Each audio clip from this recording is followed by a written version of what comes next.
Hi chat. Hi Twitch. Hi. I was telling them over on TikTok. I've got water. I've got matcha. Hot. I've got ginger tea in an alligator 3D cup. Pretty good. I've got the cough drops that ooze out the stuff that's like honey, but I don't have honey to try to help me because I lost my voice yesterday. So we're working on it today. We're working on my voice. It's not great. It's real rough.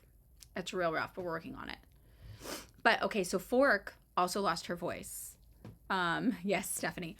While I was gone, Fork lost her voice because anytime she heard a car, I guess she got so emotional thinking it was me that by the end of it, when I came home, I heard her voice. I was like, what happened to her? She literally lost her voice from being so upset that I was gone. The volume on here is softer. Let me see if where it's pulling the volume from. Hold on.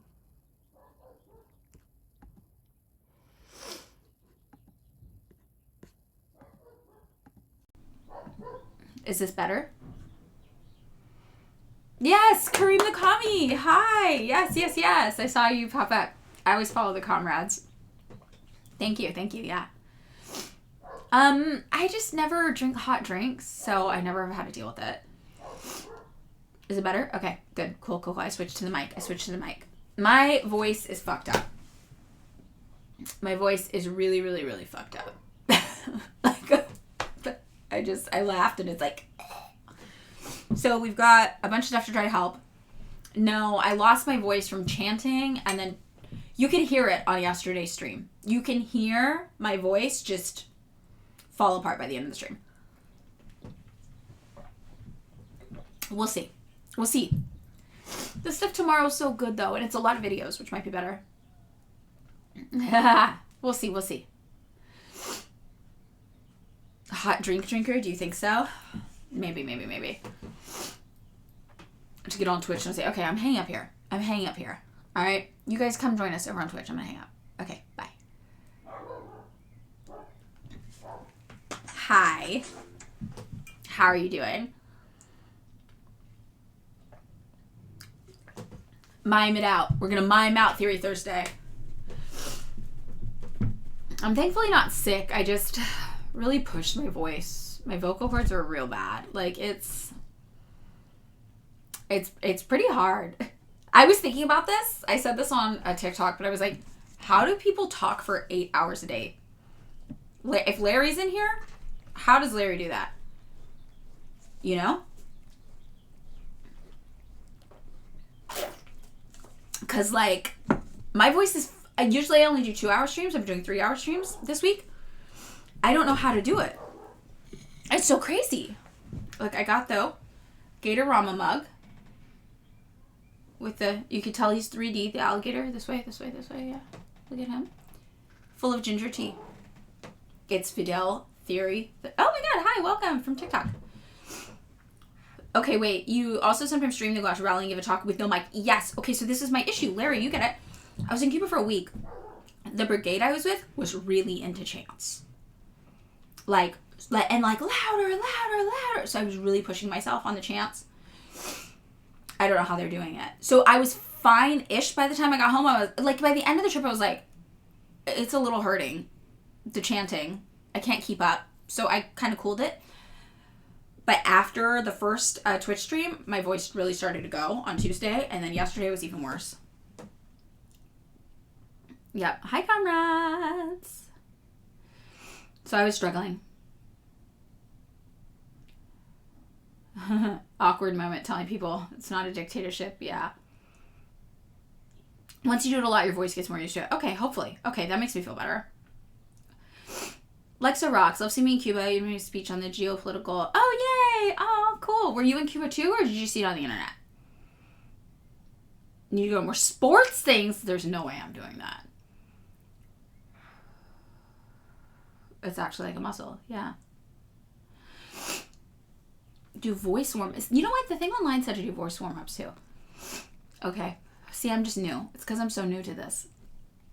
And I will say, if I'm doing chants in LA, most of the time I'm on a megaphone. And I realized that when I was in Cuba. Most of the time I'm not really pushing my voice because I'm on a megaphone.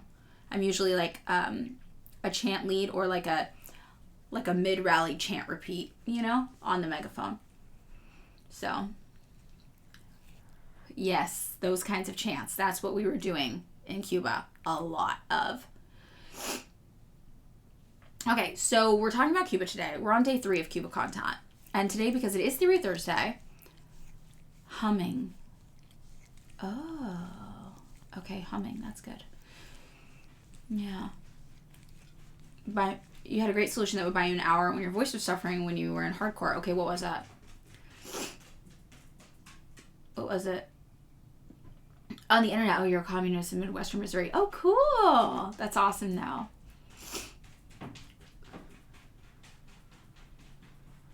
Yeah, I always am on the megaphone. I got lazy. Got me on the big screen. Nice. Oh, Larry, 10 stream streak. Yeah. Okay. Larry, I watched some of your stream while I was, I had it on in the background while I was working yesterday. Because you guys know, because of the Cuba content going longer, I had to like half take the week off work. Because I just couldn't realistically do both and focus on like editing all the Cuba videos and stuff. So, that's why our website at work is still 50% off while we get through all this. So, it actually gave me an opportunity to put on Larry's stream in the background while I was doing stuff, which is cool. I was really happy about that. Okay, so my best friend just told me that I should gargle salt water for my voice.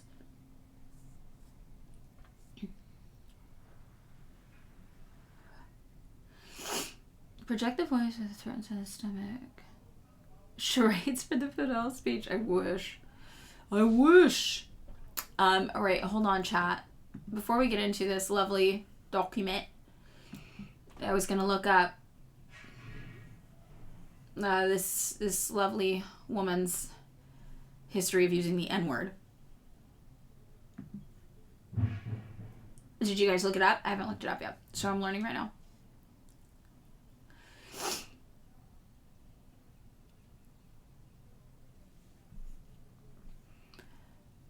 She referred to Israeli forces as Jewish supremacist demons. Okay. But somebody said she used the N-word.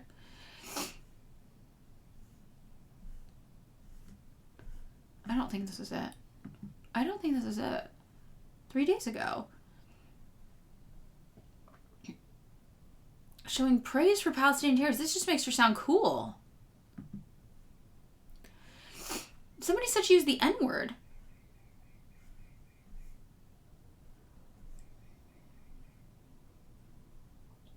I'm not finding it. WSG? WSJ. Teenage tweets. Oh, okay. Here it is.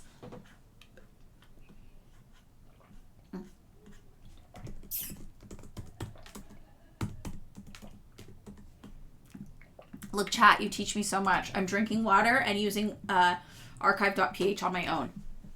Because of you.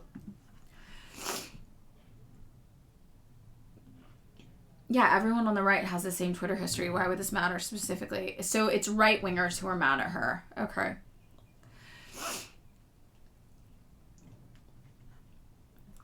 Interesting.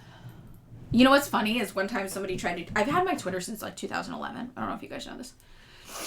And people are always trying to be like, Zay is not helping my case right now. She's like right in front of me. I'm covered in cat hair. So I'm sniffly too. It's going to be a rough day. Little kit. Little kit of destruction. But again, it's a double-edged sword because she's been way more affectionate to me since my voice has been fucked up. Because I guess my regular voice is too annoying for her. But then I'm just covered in cat hair. So I'm going downhill, guys. I'm really losing it, is what's happening here. Okay. WSJ doesn't work on archive.ph. So, I don't know. Well, maybe I'll just continue with my Google account or some shit. Hold on. Let's see. One moment. Just stop being allergic. I'm trying. People kept telling me if I just exposed myself to Zay more, it would be fine.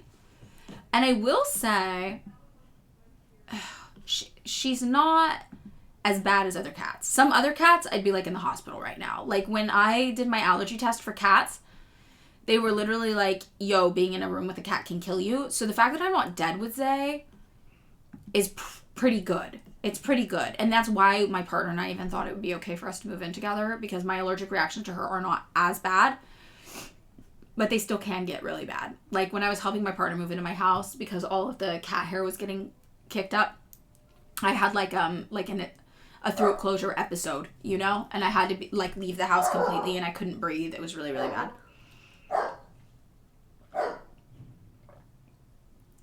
I must eat the hair. Yes. You can't make me laugh. The laughing hurts my throat. Yeah, she has to eat a special food, though, because she's disabled, so she has to eat the special food to help with her disability. Hi, everybody. Verifiable sources. Oh, you know what? I should do an antihistamine. I have antihistamines in the other room. Hold on. I'm going to put on the fork screensaver. I'm going to go see what she's yelling at, and I'm going to grab some Zyrtec. That might help me. 1 second.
I got it. The allergy pit of destruction. I can feel the back of my throat swelling up also. So it's like double. I can feel it like closing up from Zay being so close to me. Which is so sad, because you want her love, you know? Like, I want her love. But it kills me. What? I'm sorry. It's true. Did you hear her meow and get mad?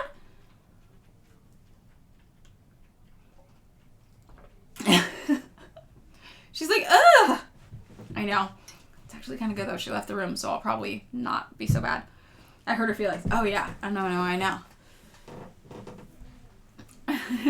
Yeah. She's very vocal. Okay, so I finally got to the racist tweets. In 2013, a teenage Miss Duwaji complained that she left Instagram due to gay ass people. I'm reading this actually in a very gay way, not in a homophobic way. Gay ass people, you know?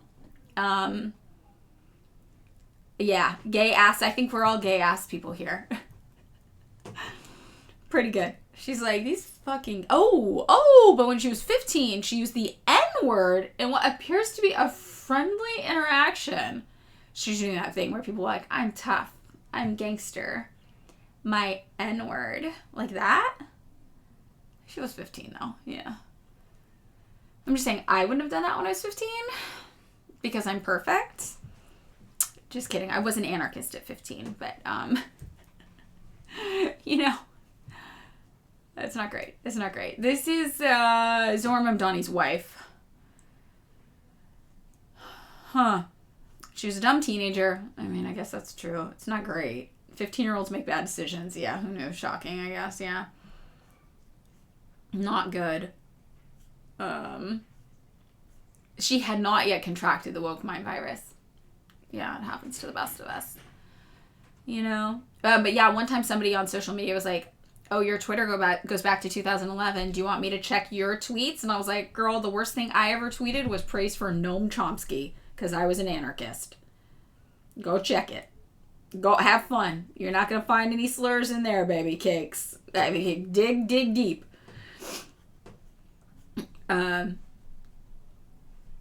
You know, was not woke maxed. No. All right. Now I'm up to date. On what the mayor of a city 3,000 miles away from me's wife said on the internet when she was 15. Good to know. I think it's good to know. You know, you just want to be aware of these things. Just want to be aware of these things. Right?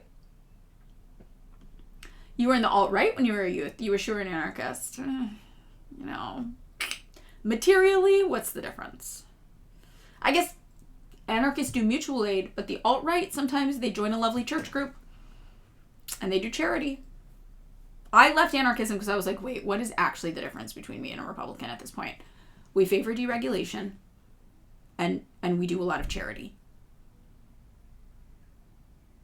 Just not bigot? Just not bigot? Is that it? Just not bigot? Just not bigot's bare minimum. That's not an ideology. Not being a bigot's not an ideology. Right? Right? So then I was like, I gotta get out of this. I gotta get out of this. Whoa, you got Twitter in 2008? Your account is older than Elon's. You were there first. That's so true. Wow, that's a flex. That's a real flex. Yeah, Twitter's old as fuck. Twitter's old as fuck. I was late to get Twitter in 2011. I was like, fine, I'll get it, because all my friends had it. You were raised Mormon. She's from Dubai. I'm learning so much, chat. I'm learning so much. I'm learning a lot.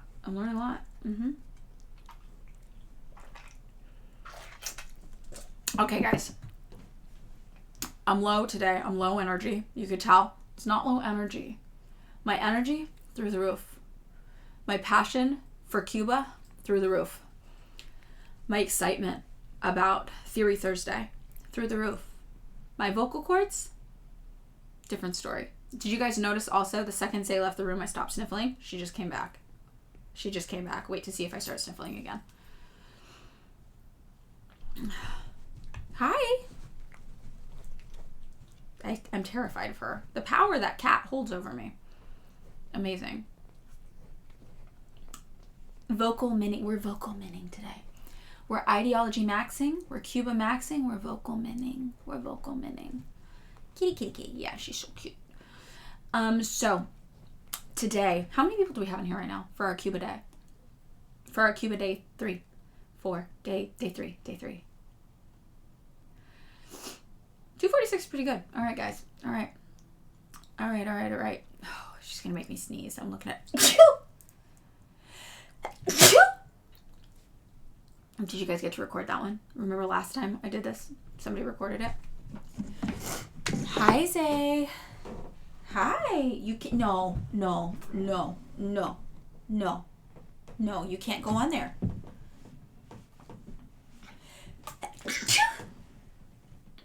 I'm sorry. She's really mad at me.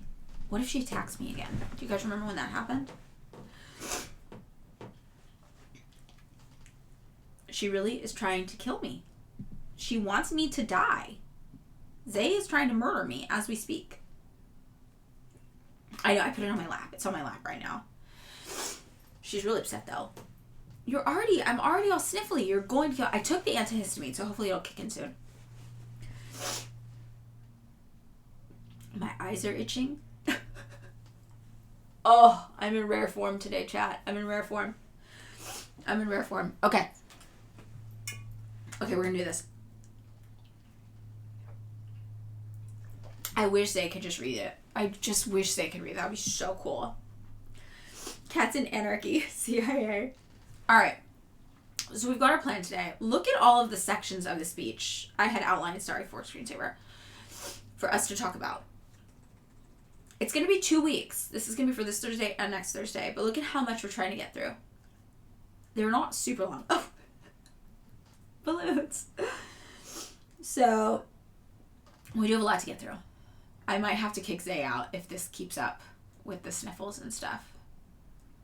I feel like my allergies got okay for a while, but maybe it was all in my head. Maybe it was all in my head. She's so funny. Okay, and that's a messed up thing. It's like I want her to like me so bad. I want her to like me so bad. You know? There we go. All right. Today, we are continuing on our journey of Cuba. For those of you who don't know, for those of you watching this on a VOD or YouTube, I went on the Nuestra America convoy to Cuba. It was amazing. And the main thing that the Cuban people there wanted was for you to stop listening to Cuban Americans. They said they don't speak for them. And for us to share the reality of Cuba and their values and who they are and what they care about and what they think with the world. So that's our mission. That's what we're doing this week and next week. This is our third video in the series of 9, I think, total videos we're going to do about this. And streams, etc. There will be a quiz. Anybody who gets less than 80% will be sent to the gulag. That is true, Virgo. Virgo's correct. Today, since it's Theory Thursday, we are going to be reading the transcription of one of Fidel Castro's longer speeches. And this speech is called On Marxism-Leninism. Now, we're not going to be reading the whole thing. So if you guys want to read the whole thing, you definitely can. We're just going to be reading parts that make sense to us, that are less specific and more general, that we can take with us and learn from in our own practice of socialism. Okay? So, Larry has been doing some Che content, I know, which I think is really cool. So our stuff will probably supplement each other. Not trying to incite drama. Do you think the flotilla media-wise was successful? I hate that so many trappings happened with the 5-star hotel drama and took up so much chase. I'm not sure how much of that happened because I didn't have internet while that was going on, so I didn't really see it. But I think it was. My videos about Cuba, people have seemed very receptive to. You know? I really think it's been positive. I don't know. I'm not sure, though. So, let's get into it.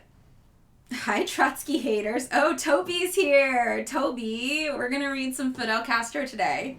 We might convert you yet, our resident Trots in the chat. We missed you yesterday, actually, Toby. We were asking about you and you didn't come. Lilith, you never see my videos on the FYP anymore? Yeah, I'm getting... And I told you guys the thing that's funny about TikTok is it tells you when you're getting censored. It doesn't like... I'll show you. Oh, shit, sorry. I'll show you on my phone, though. It doesn't... You don't have to guess. You don't get shadow banned. You just get outright banned. Like, it's just shit like this on your feed. You see that video, how it's dark? There. This was taken down. It got 11,000 likes, and it was about how the communists are the good guys and Donald Trump hates us. And it was removed for dangerous acts and challenges. It's like that. When you, like, scroll through my page... Well, it's not loading very well right now. You'll see a bunch of stuff like that. Sometimes there'll be whole sections where it's like every other video is like that. So they tell you. They're like, oh yeah, we're fucking your shit up. I got account strikes going on. When you get account strikes, they tell you like, hey, we're only showing your content to like 20% of your followers, 10% of your followers, etc. Which is pretty interesting. And it's almost unusable. It's pretty wild. Okay, so the bulletin board thing. No, it's still there, but people told me they stopped getting notifications for it. I don't even know. I don't even know. It's wild. So, alright. I've got my ginger tea. We're trying to deal with the losing the voice thing. You guys drink this shit? You guys drink hot tea like this? It's disgusting. It's so hot. You're new here. The topic today, it's Theory Thursday. So we're doing 2 weeks of Cuba maxing. So today we're going to be reading Fidel Castro's the written version of his speech on Marxism-Leninism. Virgo, you don't drink ice drinks? Wow. Everybody's truly different. We're all beautiful snowflakes. Put a Ricola in the... Okay, hold on. I do have a Ricola. This is because somebody said to do this, and I was like, I don't really know if this is going to help me, because it's not like I have a cough. But they do have the ooze inside of the Ricola. So put a Ricola in it, and the ooze will help me. You know the ooze. You know what I'm talking about? Instead of that comes out that's like, we soothe your throat with our ooze. Am I sounding better already? Okay. Let's give it a shot. Yes, I have been losing my voice. Yesterday, by the end of the stream, my voice was like, gone. People were like, like freaking out by the end of the stream. It's horrible. So then I didn't talk at all yesterday. Okay. Some paper got stuck to it. I'm going to put it in the tea to see if that helps. Here we go. Here goes nothing. All right. So, 5-stream streak. Vexing thoughts, too. Okay. So, I'm not going to read this entire thing. It is very, very long. Fidel Castro is known for giving very, very long speeches. But we have actually this little, all the sections we're going to do. We're seeing how many we can get through today. Hi, Fork. Hello. Zay also moved to a table kind of like 5 feet further away from me. So I'm less sneezy. So that's good. All right. Ivan Ooze. Ricola. Throat coat. Everyone's telling me throat coat. And I remember when I had partners who were like singers in bands and stuff like that, they swore by throat coat when they were on tour or when they were like recording a lot and were afraid they were going to lose their voice. They're always like throat coat, throat coat, throat coat. So I feel like I should get some throat coat if this continues. Yeah. Dander maxing. Zay is dander maxing in the room. This is so true. And also, not to throw my partner under the bus, when I'm here, I sweep a lot because of the dander. When I came home, my partner has like cat hair blindness. And I was like, the house is full of extra cat hair. Okay. So let's get into it today, guys, shall we? The first section of the speech we are going to read is Imperialism and bourgeoisie are trying to keep the military machine intact. Now, as we all know from yesterday's stream, Cuba was constantly the subject of American imperialism. Under the Batista U.S.-backed military dictatorship, Cuba had two main industries. There was a Las Vegas-like industry happening in Havana that was based around gambling, prostitution, and drug trafficking. And then there was the sugar plantations on the outskirts of town, in the more countryside areas, right? The agricultural areas. And most of the land in Cuba was owned by foreigners and in particular Americans. So they were really exporting. They were also exporting finance capital in the truest sense of the word, imperialism for sugar. So when Fidel Castro took over, at first the Americans were like, maybe this will be good for us. And Fidel Castro was like, no, it will not be good for you, the United States. I hate you with a burning passion. Now, what's interesting is that at first, Fidel Castro didn't say that they had done a socialist or communist revolution. Cuba did not say that they were doing socialism until after the revolution. And in early videos of Fidel Castro, you can hear him say, no, we're not socialists, we're not communists, we're revolutionaries. But as he became more politically literate and educated and learned more about Marxism, he got to the point where he was like, oh no, we are communists. We did do a communist revolution. And I am a Marxist-Leninist now. So this speech is really, really important because like many of us, Fidel Castro went on a political literacy journey. And the more he learned, the more he was like, oh no, this is what we want and this is what I'm about. So there's a whole beginning section of the speech we're going to skip because it's more about the actual conditions going on in Cuba, which, while interesting, we don't really have time to read everything. So I want to focus on the stuff that I feel that we today can learn from and really remember and keep in mind. I will be taking more breaks than usual to try to protect my throat because I did lose my voice by the end of the stream yesterday. And it will be more of a cozy chat. I'll be less animated. I'll keep it kind of down here. But we are Cuba maxing. And yes, Fidel was like, oops, I did a communism. Exactly. So let's get into it. Is this really? Let me make sure this is the first one. Imperialism and the bourgeoisie. I absolutely believe it. Hold on. Let me just make sure we're on the right one.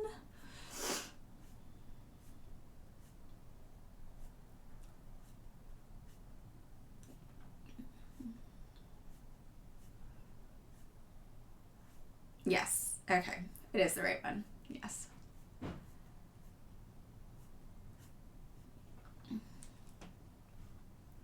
Well, I want to say simply that the first thing imperialism and the bourgeoisie tried to do is keep the military machine intact. I think this is something we can see here today, right?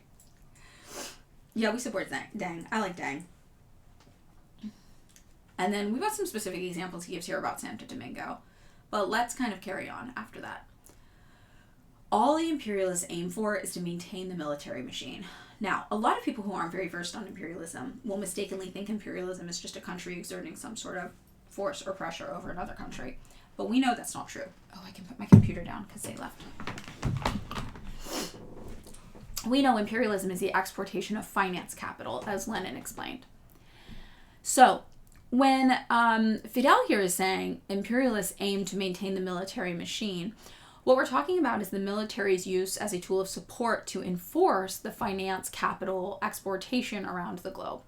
And the reason why imperialism is often psychologically associated with militarization, even though the primary aim is the exportation of finance capital, is because you often need a military to enforce your economic goals in these regions. So this is what is happening in Cuba. The United States wants to maintain control over the gambling industry, the tourism industry in Havana, the sugar plantations throughout the rest of Cuba. But in order to do that, they need the military. The United States gave Batista not only money, but also military. And this was a major part of enforcing that, because imperialism, capitalism, finance capital, the exportation of this stuff, it's not good for average people. So the only way you can enforce it usually is with might. Right?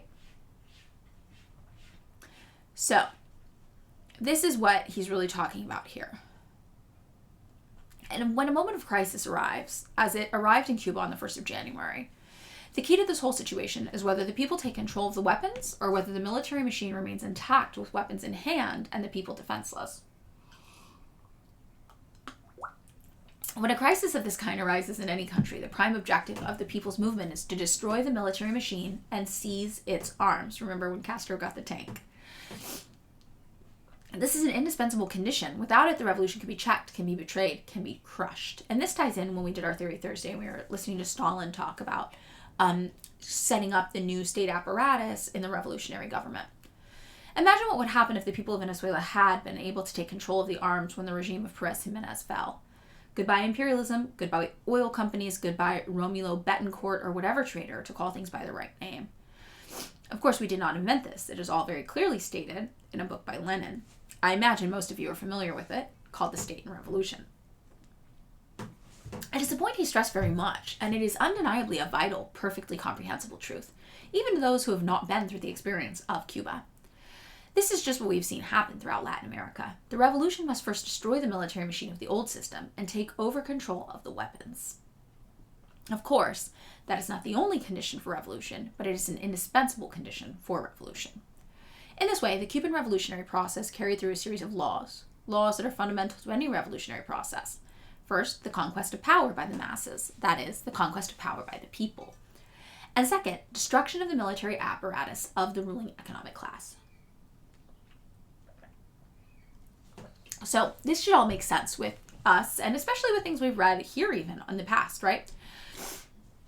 The thing you want to do is you want to take the arms, take up arms, disarm the people who are oppressing you, and use their arms to basically overthrow them. Hopefully the antihistamine kicks in soon. Sorry, chat. In this way, the Cuban revolutionary process carried through a series of laws that are fundamental to any revolutionary process. First, the conquest of power. Oh, we talked about that already. In other words, the military machine was in the pay of imperialism, of the landowners, of the financial, of the commercial, and industrial bourgeoisie. Those people can now talk about democracy when they had renounced even that bourgeois democracy, a democracy that was for them alone. Everyone remembers perfectly well what happened in Havana the day after the attack on the palace. There was the most shameful procession of representatives of those economic classes marching to the palace. Gentlemen, can you imagine anyone with honor marching to the palace after that slaughter, after that bloodshed, after those acts perpetrated upon wounded men who fell prisoner, murdered students, people who sacrificed themselves in a heroic deed? Can you imagine that bunch of bootlickers lining up at the entrance of the palace the following day to congratulate Mr. Batista? And who went there? while simply the big bourgeoisie and their lumpen, their gangsters, their mujalistas, the whole gang. Of course the labor leaders went there right away, or as they said, the workers. What a farce, the workers. Instruments of reaction and imperialism in the labor movement. The reactionary clergy, big business, the whole crowd. The landowners, the industrialists. Where did we leave off? Yeah, here we go. The whole crowd in Indian file to pay their respects. What did they care? I can assure you that none of those gentlemen visited the presidential palace after revolutionary law was passed. None. And as we know, none of those gentlemen has yet marched to the presidential palace where so many revolutionary laws have been made. Now, something I want to talk about here that I think is interesting is that just because somebody is a worker does not mean they can't be a trader. Just as we can have class traders from the wealthy to us, we can have class traders from the workers up, right? This is something that's important for us to note as well. And this is something that's really being talked about here. Now, I tend to be of the belief that some Marxists of the past were a little too hard on the lumpen proletariat. Something interesting to our revolutionary struggle here in California, the Black Panthers are a huge part of our communist history, and they always talked about the value of the lumpen proletariat and organizing the lumpen proletariat, and even Lenin saw value in this. So I'm inclined to not want to, just be like, oh yeah, the lumpen proletariat, they're gangsters, whatever. These are people who can actually be radicalized in favor of us, and often are the easiest to radicalize. They're the most intimately familiar with the exploitations of the owning class against the working class, right?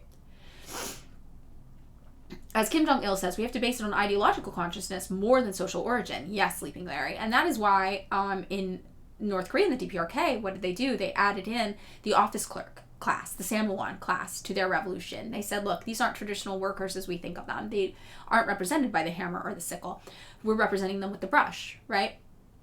But that doesn't mean they're not workers. That doesn't mean they can't have the revolutionary ideology alongside us. And I thought that was really interesting, too. That's like almost the opposite of the lumpen proletariat approach, right? So, on the other hand, they went there to congratulate the Batista the day after the massacre. Why? Because those people, those shameless people who now prate of democracy, perhaps many of them get together in Miami on a Sunday to talk about democracy, or if not, to hear a sermon of some priest or another. I say some priest or another, not a revolutionary priest. They now talk about democracy.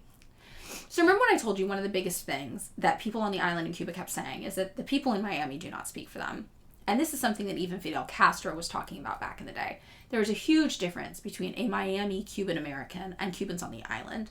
Their difference is ideological. Their difference is wealth. And when we do our day talking about the Cuban American diaspora community, which I believe we will do next Friday, so in a week or so, you will really see demographically that there is something very unique about the Cuban American diaspora. They tend to be wealthier, they tend to be whiter, and they tend to have a political ideology that aligns more with Western capital. Clobage, is there a better way to represent all proletariat? I might be overthinking, but the hammer, brush, and sickle could leave out academia, media, technologists. So the brush includes academia and media, but technology, that is an interesting new addition. Very, very, very interesting. I'm going to go, I feel like I'm just going to keep drinking more tea, so I'm going to double up on this really, really fast. So I'm going to be back in 1 second. I'm going to get like multiple cups of tea so we can make it through this before we get any further. So give me a minute and I'm going to be right back.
Okay, I re-upped this one and I've got the kettle on for more. I just wanted to make sure I was prepared before we get into it, you know?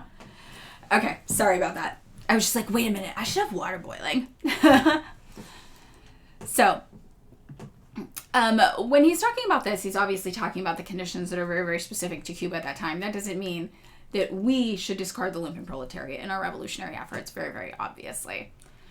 But what he's talking about is like, these are not actually workers. These are people who are being paid by the wealthy to support their interests. And this is kind of the group of people that the United States government often pursues paying to support their interests when we attempt to pay people to be counter-revolutionaries in countries that are socialist. So when we think about the Contras, for example, that would be the best equivalent of this. How the United States will find right-wing gangs and pay them a large sum of money to try to overthrow left-wing governments because it benefits us and our interests. That's kind of a better parallel to draw rather than just thinking like, oh, the whole lumpen proletariat must be discarded or something like that. So I think that's just an important thing to point out here. And he says these people went to congratulate Batista the day after Batista oppressed many and there was a massacre. And he talks about how, these are people who are not very interested in the development of Cuba. They're more interested in what's going on in Miami. And this, to this day, again, as we mentioned, is still what goes on there. And that's why so many people in Cuba have such distasteful things to say about Cuban Americans in Miami. And I think that's, I know something we joke about, the Miami Cubans, but it's something that's very, very serious to people in Cuba. They are very, very appalled by the behavior of the Cubans in Miami, and they just really over and over again like, those people don't speak for us. We don't know what's up with them. They left for a reason. They're not like us. They're different. And I think that's true. So, if someone should ask them, what are you fighting for? We are fighting for democracy, they say. And I think we hear this in the United States all the time. We're spreading democracy, yeah. But actually, they're not even fighting for bourgeois democracy, a regime with a minimum of freedom, only what the ruling class permits. With this said, let's go on to something else. When they owned all the newspapers, all the radio and the television stations, and even wrote the history books, it was understandable that we should fall for all those tales. But today, it is really absurd to try to fool anyone with them. And they are less likely to succeed with the people learning and understanding more every day. Now, why is it that when communists take power, the first thing they do is increase literacy rates? And we're going to see this when we get into our day where we talk about Cuban education. Literacy was the most important thing. Why is it so important? Well, it's very, very important because now you can learn, you can read, you can expand your mind, you can explore the world. You don't just think the world is what it is because somebody told you that. You can read and you can see for yourself. Ooh, my kettle went off. So this is really what he's talking about here. What these people cared about was the government, however bloody, however large the number of youths assassinated, of bodies piled up early in the morning. They didn't care about that. This is specifically about a revolutionary struggle they had on April 9th. How many died in torture chambers, assassinated? Why is it that wherever you go, you find a marker and a murdered youth on nearly every highway? And they weren't the only ones. If you were to put a marker everywhere a youth had been murdered, the roads would be full of crosses and markers. In the hills, what they did. In the mountains, the murderers. One still learns of a child every now and then what can be done with him. He has such problems. He has to be taken to a doctor because he's the only surviving son of a family of 6 brothers, and they killed the father. So the child has psychological problems. One still finds things like this everywhere. So this was talking about the brutality and cruelty under Batista that they were fighting against. What did these sufferings of our people matter to the bourgeoisie, the whole ruling class? They were indifferent to them. They went to see Batista because Batista was obviously the one who protected their class interests. And as you would expect, they were preparing to take immediate advantage of a change should a change come about. Now remember, we're tying this back in. These are the Miami Cubans. Batista protected the class interests of the Miami Cubans, right? And that's what he's really hitting home here. So I wanted to give you this to really understand why Cubans on the island have such distaste for a lot of the Cubans in Miami. And this is really what it's about, you know? So we're not going to read the rest of this because it's not super, super relevant. We're going to go on to the next part of the speech that I think is super relevant, which is where Fidel Castro says, I absolutely believe in Marxism. Now, again, this is quite a long speech, right? There's a lot that we could get into here, and I do recommend that everybody read it when they have the time. But we don't have time to read all of it, so we're just going to read the parts that I think are interesting today. So here is, I believe absolutely in Marxism. In my student years, I had studied the Communist Manifesto and selected works of Marx, Engels, Lenin. Of course, it's very interesting to reread now things I read at that time, right? Because at the time, remember, they had the revolution, and he was like, we're not communists. But then, as he read more and really thought about it, he's like, oh, fuck, I am a communist. That is what I am. So now he's saying it's very interesting to go back and reread those things. Well, now do I believe in Marxism? I believe absolutely in Marxism. Did I believe on the 1st of January? I believed on the 1st of January. Did I believe on the 26th of July? I believed on the 26th of July. Did I understand it as I do today, though, after almost 10 years of struggle? No, I did not understand it as I do today. He's like, it was in me all along, but I didn't really understand it. Comparing what I understood then with what I understand today, there was a great difference. Did I have prejudices? Yes. I had prejudices on the 26th of July. And remember, yesterday we talked about what the July 26th movement was. It was their first revolution attempt that did not succeed. Could I have been called a thoroughgoing revolutionary on the 26th of July? No, I could not have been called a thoroughgoing revolutionary. He was more of the masses. And remember, when we think about the masses and uprisings that happen, just like in the USSR, it's not necessarily the Vanguard party that causes a revolution. And what's interesting is Fidel Castro, when he started this revolution, he was not a member of the Vanguard party. He didn't even really understand he was a Marxist yet, right? He was just like, something has to change and I'm at my wit's end. And this is what we really see in revolutionary practice. And now, of course, that he's been in charge for 10 years, he's been leading the country, he's come to understand that they had a socialist and communist revolution. And I think this is just a really interesting exploration of how, our ideas and our outlook on the world shifts and changes. And the more we learn, all roads lead us to Marxist-Leninism, right? Quabash asked if anybody's ever read Ayn Rand. Ayn Rand's insane. In one of her whole thing is like super libertarianism, super like the opposite of what we're reading today, basically. And she thinks that great men should just take things in society if they want them. And one of the heroes of her book gets a woman to fall in love with him because he rapes her. And the woman is like, oh my God, I didn't like you before, but now that I see that you're a man who just goes after what he wants. Hi. And then they like get married or fall in love or some shit. I don't know if they get married, but they fall in love. She's batshit insane. Yeah, it's fucking wild. I do not think anybody should ever read Ayn Rand. She's insane. Yeah, don't do that. It's very, very fascist. Yeah. Okay, so Larry says, this is why communists shouldn't denounce the very anti-imperialist Iranian revolution as not progressive. Correct, because you never know where these things are going to lead. The revolution itself is usually not a perfect Marxist-Leninist thing. It is the masses. It is frustrated masses. It is angry masses. It is masses responding to oppression, responding to imperialism. It's not always going to be the perfect Marxist-Leninist playbook, but you don't know how things are going to develop from there. And that's where a Vanguard party comes in handy to say, hey, nice revolution. Love what you've done with the place. Can we interest you in this ideology to help rebuild a better world? And what we find is that many revolutionaries in this position are like, you can interest me in that. Thank you very much. And that's how you end up with a Cuba, right? So that's very, very important to remember. So he's saying, yeah, on the 26th of July, I had prejudices. I was not a thoroughgoing revolutionary. He said, okay, in January, when the revolution succeeded a few years later, could I have been called a thoroughgoing revolutionary? No, I could not have even been called a thoroughgoing revolutionary then. Could I be called a thoroughgoing revolutionary today? That would mean I feel satisfied with what I know. And of course, I am not satisfied. Do I have any doubt about Marxism? And do I feel certain interpretations were wrong and to be revised? But no, I don't have the slightest doubt. So he's like, I'm a Marxist. But there's still so much I have to learn. And I think we can all relate to that. What occurs to me is precisely the opposite. The more experience we gain from life, the more we learn what imperialism is, and not by word, but in the flesh and blood of our people, the more we have to face up to that imperialism. The more we learn about imperialist policies throughout the world, in South Vietnam, in the Congo, in Algeria, in Korea, everywhere in the world, the more we dig deeper and uncover the bloody claws of imperialism, the miserable exploitation, the abuse they commit in the world, the crimes they commit against humanity, the more, in the first place, we feel sentimentally Marxist, emotionally Marxist, and the more we see and discover all the truths contained in the doctrine of Marxism, the more we have to face the reality of a revolution and the class struggle, and we see what the class struggle really is in the setting of a revolution.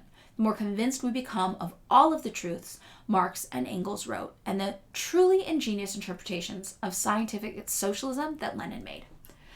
Right?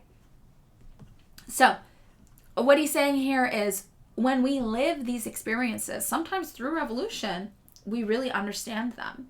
And that is what leads us to really understand and process Marxism.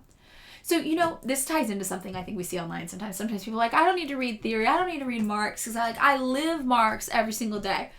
It's like, well, they're only half wrong. You do live Marxism every single day. We all live Marxism every single day. That doesn't mean you don't have to read the theory. Because look, Che was like, I had all these feelings and thoughts, but it didn't get synthesized until I had continued my study.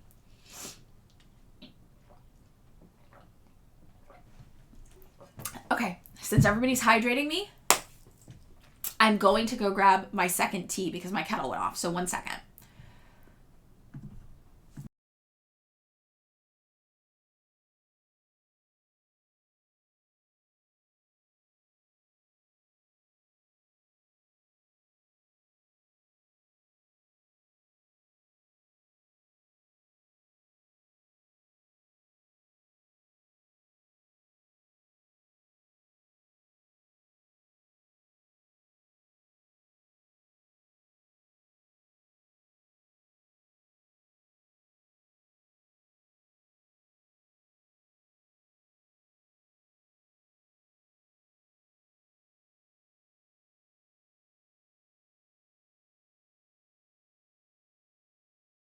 Tea number 2. We're doing it, chat.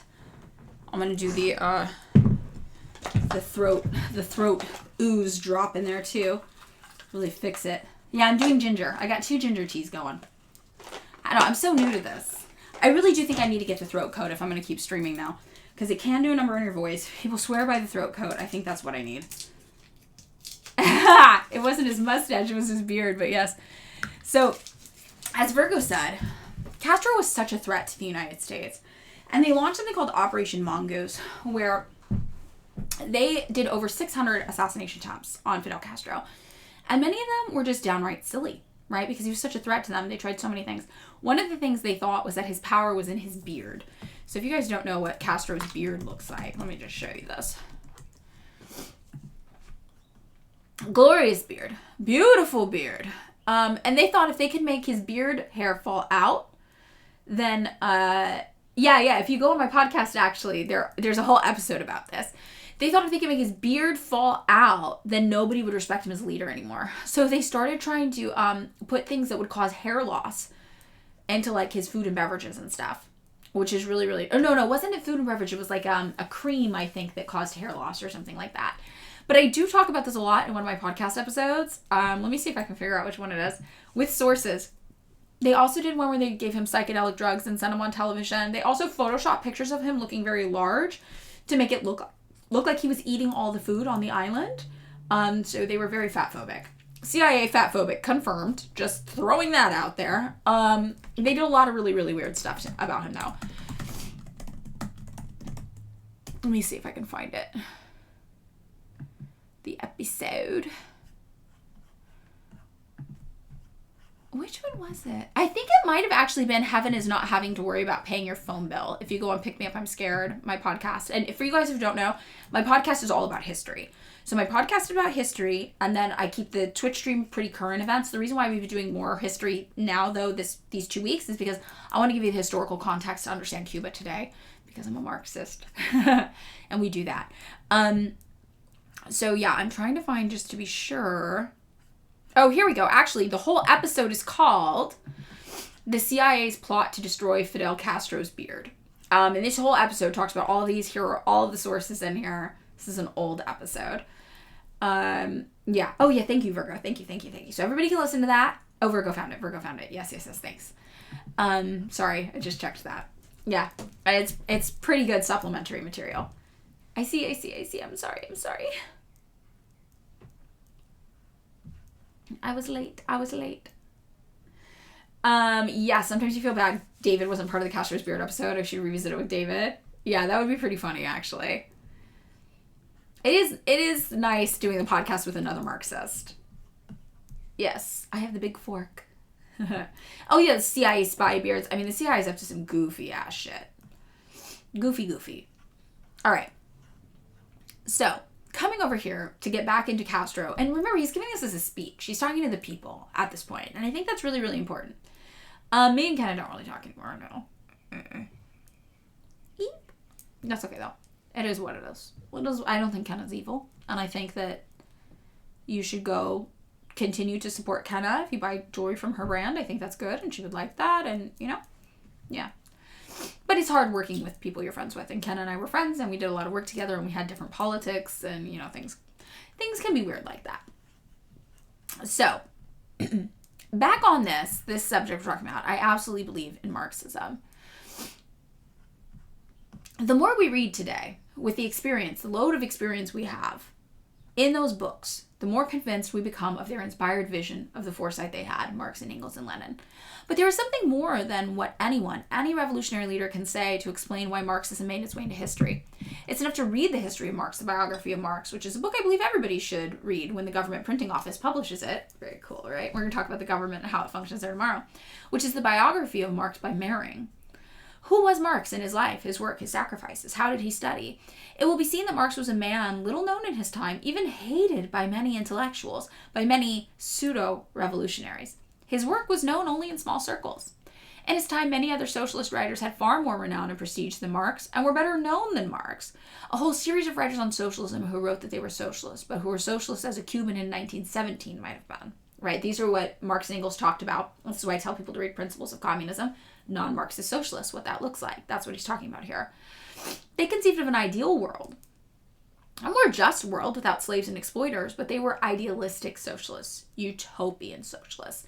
And as you guys know, we see people on the internet all the time being like, oh, you think this is a utopia? And it just exposes how little they understand about Marxism, communism. We are not utopians, utopianists. We don't believe in utopia, right?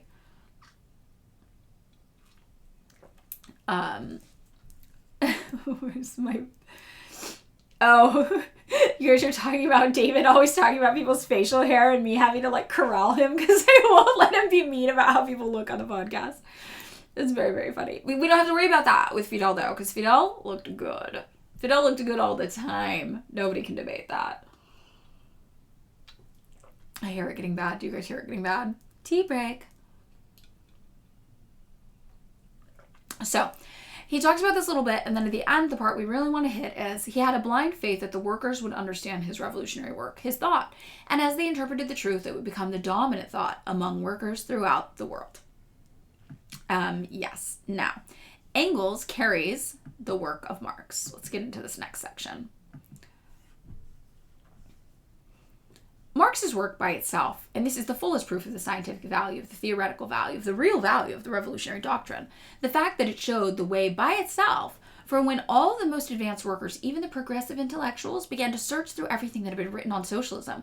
They rejected all other socialist theories as lacking a sound basis, as lacking a scientific character, and adopted the theories of Karl Marx and Friedrich Engels. After the death of Marx, Engels undertook to steer the thought. One must keep in mind that Engels was a great thinker too, but that Engels sacrificed his own intellectual work because Marx was so poor and lived in such misery and hunger and under such terrible conditions that he saw his children die of hunger, that Engels, who knew Marx's genius better than anyone else, stuck to working as a merchant simply so that Marx could write Capital. Original sugar baby relationship. Original sugar baby relationship. We love to see it.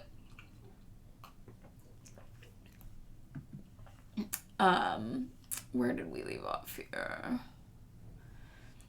On which he had been working for 20 years. It was one of the most noble, most self-denying, and most beautiful lives. And one of the most altruistic sacrifices ever made was the sacrifice Engels made for Marx. This, aside from Marx's own life, his conduct, his spirit as a self-denying and exemplary father, the sacrifices he made, are sufficient in themselves to destroy one of the greatest hoaxes that the bourgeoisie, capitalism, imperialism have spread about. Marxism, that it is an enemy of family, children, and women. One has only to read the life of Marx to begin to realize the number of infamous and stupid lies they have written about him. And now, right, this is prophetic, now about Castro. The number of infamous and stupid lies they have written about Castro and continue to write to this day, right? That he was a dictator, that he tortured people, all of these horrible things. And this is what they do to Marxists. This is what they did to Marx. This is what they do to Marxists. This is what they do to us today. The moment Marx discovered a great truth, and that truth in turn began to influence events, all the writers of reaction and exploitation naturally began to write against Marx. And you'll find the more effective you get as a Marxist at communicating Marxism to the masses, the more they will rise up and try to discredit you, right? Knowing anything about Marx's personal life is funny.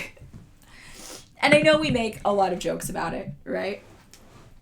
About Engels and Marx relationship. And Marx himself was crotchety and funny and a curmudgeon. But, you know, they did have a really good balance, a really good relationship. And Engels was like a patron of Marx. That's true.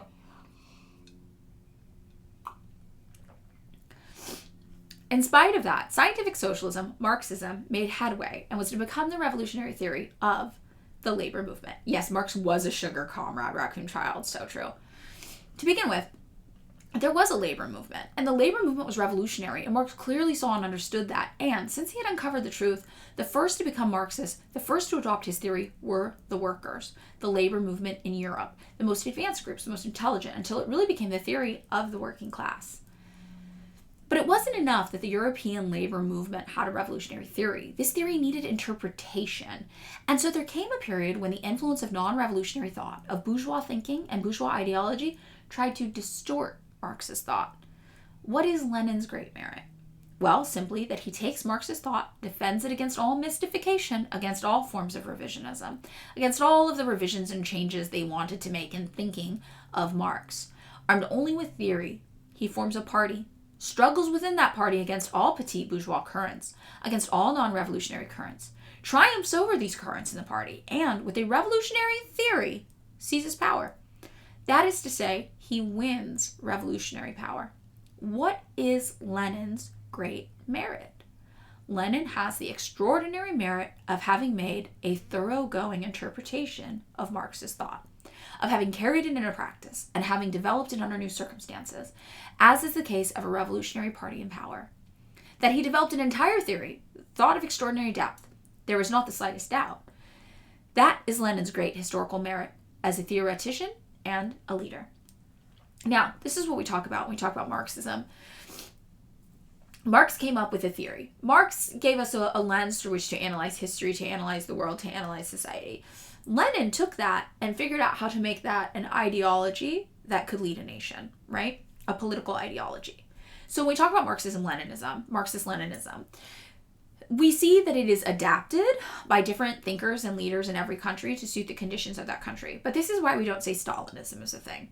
Marxist-Leninism was originally the interpretation of Marx's work to fit the USSR, the conditions of the USSR, of what would come to be the USSR, right?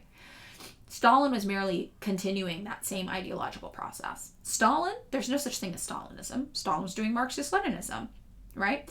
And we see that Marxist-Leninism is the foundation for how to take Marxist ideas and turn them into a guiding ideology fit to lead a country.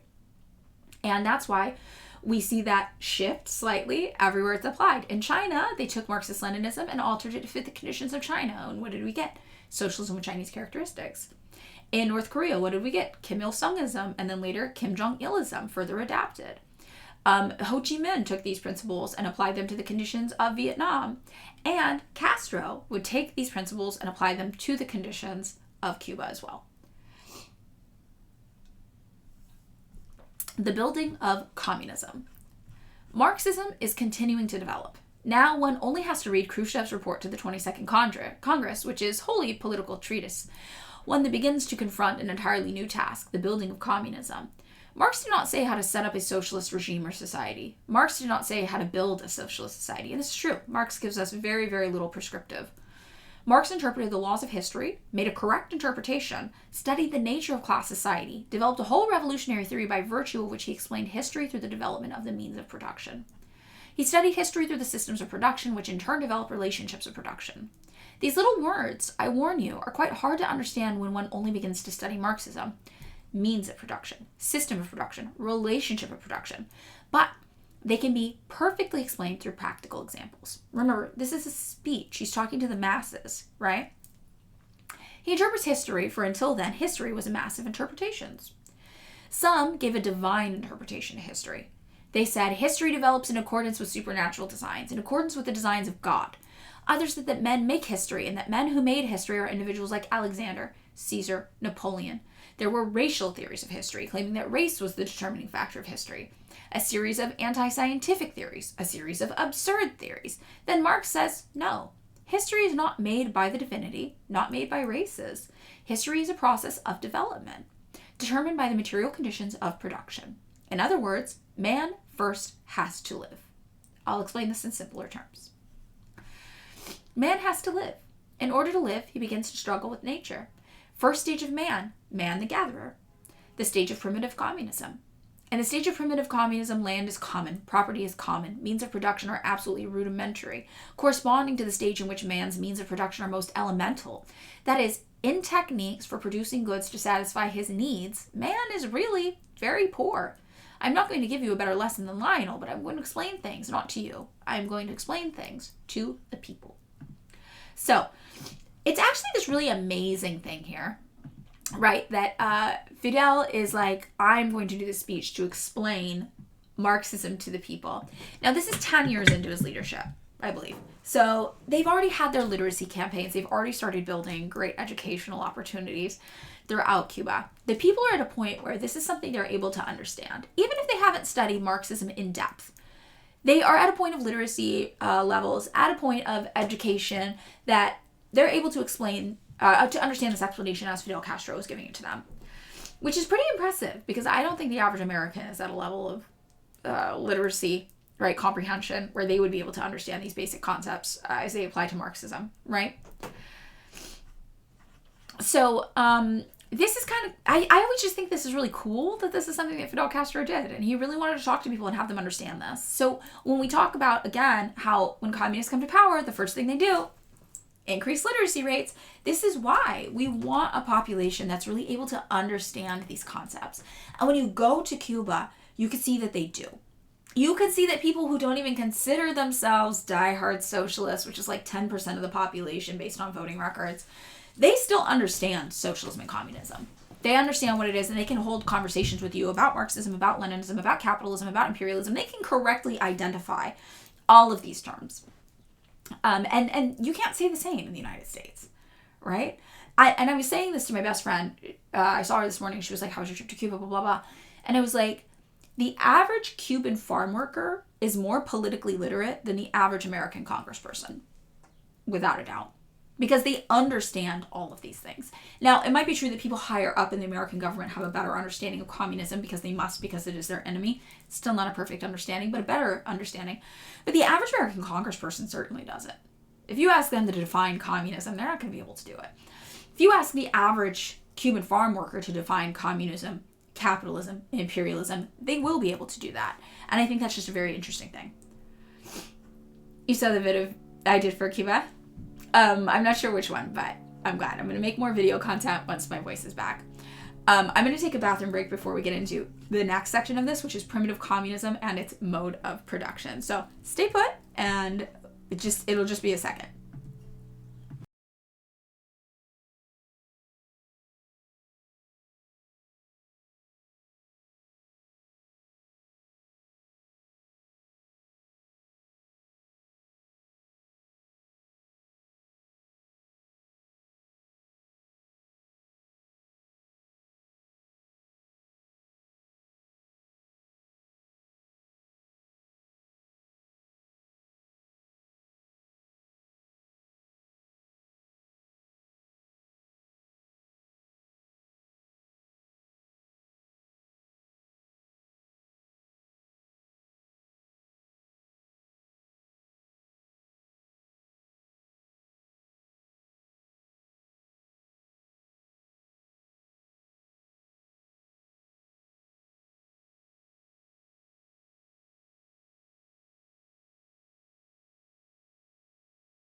I don't think I've ever had so many beverages out at the same time. Look at this.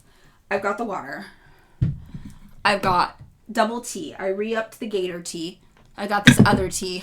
I got the matcha I got while I was out, which this is not helping my throat at all. If you ever lose your voice, matcha does not help. I just want to put that out there. I am beverage goblining so hard though. Yes, as Virgo. As Virgo has so eloquently said, beverage goblin. I am hydration. I'm throat maxing right now. Which sounds vaguely pornographic, but I can assure you it's not. So, I think that the thing that's just so cool to me about this, not to harp on it too much, is that can you imagine the leader of your country talking to you with the expectation that you are going to understand this level of political literacy, that you have the attention span to sit through a 3-hour speech, that when he talks to you about the mode of production, you're going to get it. And something about that is so inspiring to me. Throat maxing very Nancy Reagan. Shut up. Hegel's big dialecticals. So funny. Yeah, matcha is not it. The matcha's not helping me. I mean, it's just astounding. The respect, right? And one of the things in Cuba that really struck me, which I've talked about, it's like all these people are communists. I'm in an island of 11 million people. 90% of them, according to voting records, are communists, right? Like, that's wild. So I'm around 10 million communists right now. The leader of this country is a communist. He's getting up and speaking in front of me in a speech that I'll show you tomorrow, which is great. It's really long, though. It's 20 minutes, but I think it's worth it. And he's a communist. And the level of pandering I'm used to from an American politician is just absent. It's just not there. They're talking to you in reality. They're talking to you in real political terms. They're not lying to your face and expecting you to be stupid. And that is so refreshing, right? That honesty, but also it's a sign of respect. These people, their leaders respect them. They respect them as equals. They respect them as intellectually capable. They respect them as agents to help advance their political interests that are shared in common amongst them all. And you can see that in how they talk to them about politics. It honestly, it moved me to tears. It was so beautiful, just so amazing. And you come back to the United States and you're like, oh, everybody here is kept very, very, very ignorant by our ruling class, kept in a perpetual state of ignorance. And I come back to the video going viral, the Fox News interview going viral, which I'm sure you guys all saw, of, the college kids on the beach. And the interviewer's asking them about politics, and they're like, we're at war with Iraq. We're not at war with Iraq anymore. And they're like, the Ayatollah died. And they're like, what's an Ayatollah? And just seeing that contrast after talking to literal farm workers who are extremely political literate and can have very complex political conversations with you. And to see our college students, and also I talked to many college students in Cuba. Their college students are revered. They're considered the best of them. They're considered very, very, very intellectual. I talked to college students who weren't even explicit Marxists, but who knew so much politically, were very, very politically literate. And then you look at the American college students, and the contrast is, it's alarming. It's alarming. We are a nation of intentionally ignorant people. We are kept ignorant. It is very, very sad. Well, to be fair, the U.S. is still bombing Iraq. You know what? Good point. Good point. I think she thought it was Iran, but it's not like we've ever really left Iraq alone, to be fair. So,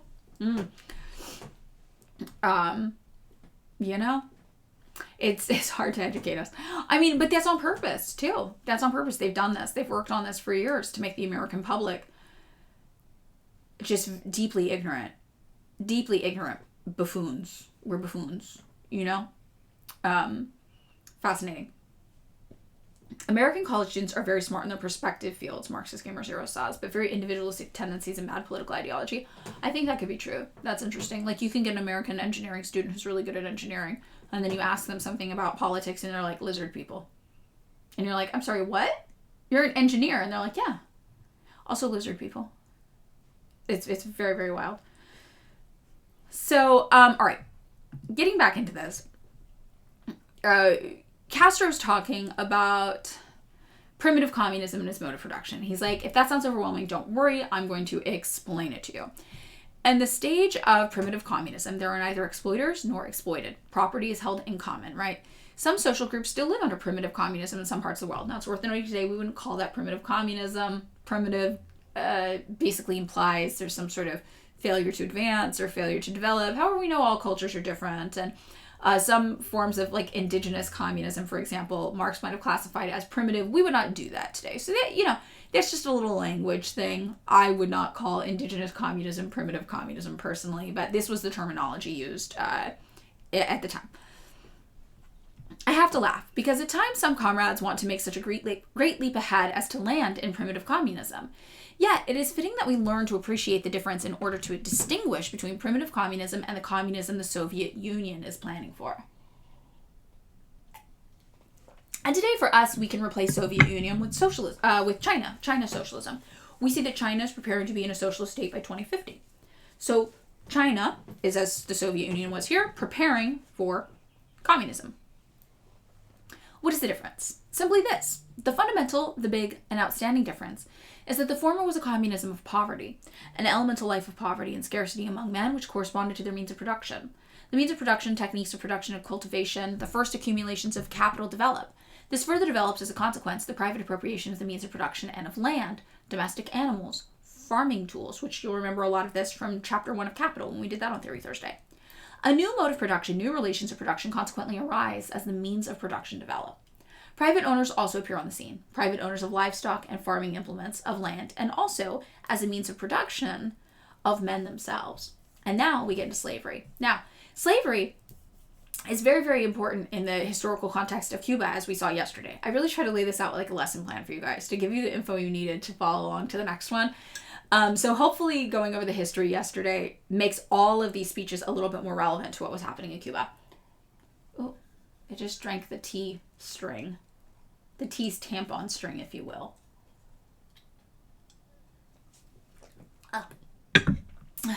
So slavery was a major issue because the European colonizers throughout the Americas, including in Cuba, brought over enslaved Africans to work the land on sugar plantations. And even when they were technically emancipated from slavery, they still worked in slave-like conditions on those plantations for American businessmen.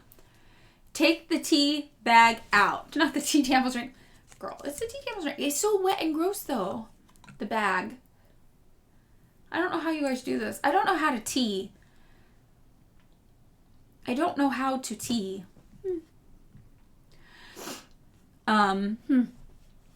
So let's, get into this. Slavery as it's being discussed by the Cuban people. I have a plate. Look, I did a plate. I saw that people do that on TV. So I got a plate. You don't take it out either. You steep all day. Well, I re-upped on the water and got a whole other cup of tea out of this. Do you guys not usually do that? Oh, 4 to 5 minutes. What? Really? Oh. Okay. Well. Then you just have this wet tea bag hanging around? That can't be right. Is that real? Huh. You will not die if you leave it in. Okay. I like strong. I like flavor. I like a flavor bomb. I want a flavor bomb, you know?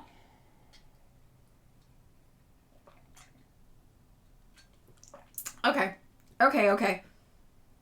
Yes, you guys are teaching me how to tea. I'm teaching you Cuba's Marxism. Okay, alright, okay. In the trash. Well, I'm not going to go to the trash can right now.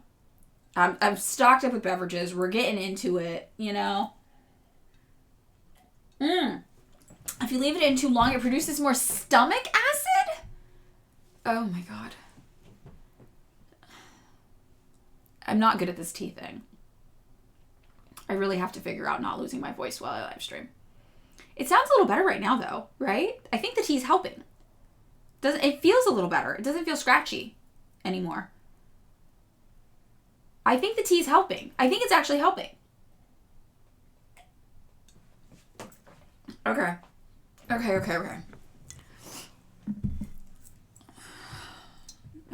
right. Gator tea. I've warmed up the vocal cord. It does feel a little better. I'm learning. So, let's get into Castro talking here about slavery. The second social system in the history of man was a system of slavery, of slave labor.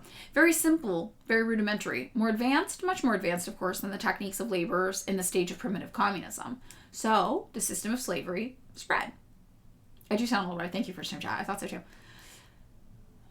This is the system that characterizes the whole epoch of mankind, of the history of Greece especially, of Rome. The whole Roman Empire developed with that social system as a base. Men were then divided into slave owners, the masters. There were classes that had no political rights but had certain civil rights. For example, in Rome, the plebeians as well as the slaves. Every tea is a soup? Oh, I love this chat so much. Really, really, really making me think. Always making me think.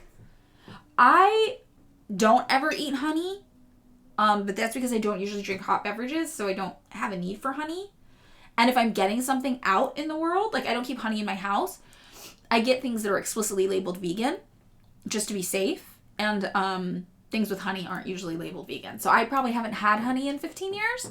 I'm not sure that I'd be that upset at eating it. It's not like some other things would really freak me out. I don't think I'd be that freaked out to eat honey, but it's just not really relevant to my life.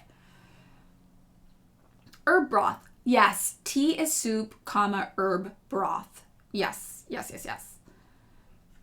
Yeah. So obviously we know the slavery that's being talked about in Rome is different than chattel slavery that was dealt with in the Americans, right? In the Americas. So we're talking more about the Roman Empire type of slavery here. Everyone knows the history of the struggles of these classes to free themselves, the history of the slaves and their uprisings, so shake off the yoke of slavery. The slaves managed to rise up and developed a great movement all over Italy opposed to Roman power. They placed the power of Rome in jeopardy, founded cities, even organized a nation of slaves. In the long run, their revolution was smashed. We have the movements of the plebeians with the Gracchi, demanding their rights from the Roman patricians who had economic rights and political rights. Eventually, the system of slavery is superseded, replaced by a system which is a little more benign, but nonetheless still cruel, and still a system of exploitation, coming into being as the Roman Empire fell apart. The system of feudalism. Way too hot, the second one. This is very, very hot. Under feudalism, individuals were not slaves, but were semi-slaves, dependent on the feudal lords who owned the land. They worked the time on their own land, part of the lands of their masters, a situation that does not really differ much from that of some peasants today, who work on the land of their landlords and have to turn over half the crop to him, and in addition have to supply their own tools and seed. And that medieval system corresponded to the Middle Ages, was based on the system of serfdom. Men were dependent on a few lords on the land. When those holdings passed to the hands of other lords of the nobility or of the feudal aristocracy, the peasants changed hands with them again. This is not much different than what happens in some countries like Peru, where latifundias are still sold with the Indians on them. So really what's happening is we're just getting Castro's brief overview of Marx, right? He's just like, hey, if you guys haven't read Marx, I'm going to explain it to you. It's not that complicated. Let's go. And that's really what we're going through here, right? This is, if we were going to make somebody read Principles of Communism, they would come out with the same understanding, right, that Castro was trying to give the masses here today, which I think is really cool. I think it's cool to just have your leader be like, hey, I want you to really understand this, right, what we're doing here. So we're all on the same page, and that's really what the goal is. So then we get to the bourgeoisie. Now a new class emerges, but who? The manufacturers, the traders, the merchants make their appearance. Where do the traders and merchants set up shop? In the towns, in the villages. As a result, they begin to develop industry, trade. But this trade finds itself bound in shackles. What shackles? I don't see any shackles. What shackles do they find? Well, they find the shackles of feudalism. What were these shackles? A whole array of taxes, complete insecurity.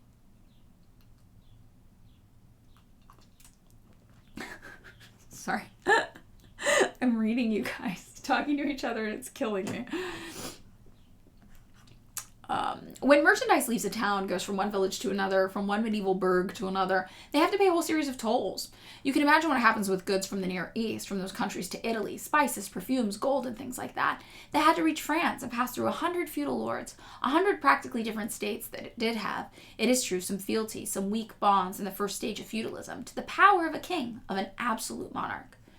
This new social class coming to the fore, that is, the class of traders and merchants, very rudimentary to be sure, begins to build up the economy, to accumulate wealth, and begins to clash with the existing relations of production. So he goes on just to say the economic structure of the emerging class comes up against the framework that was the real hindrance to its growth. The social class then begins to fight for a whole new series of rights. What's he describing? He's describing the bourgeois revolution, right? the revolution out of feudalism into capitalism. So when we talk about Marx, when he says Marx gave us a framework to understand history, Lenin gave us a way to make that into a functioning government system. Basically, that's what he says. What he's talking about now is just the framework Marx laid out. We had primitive communism for there.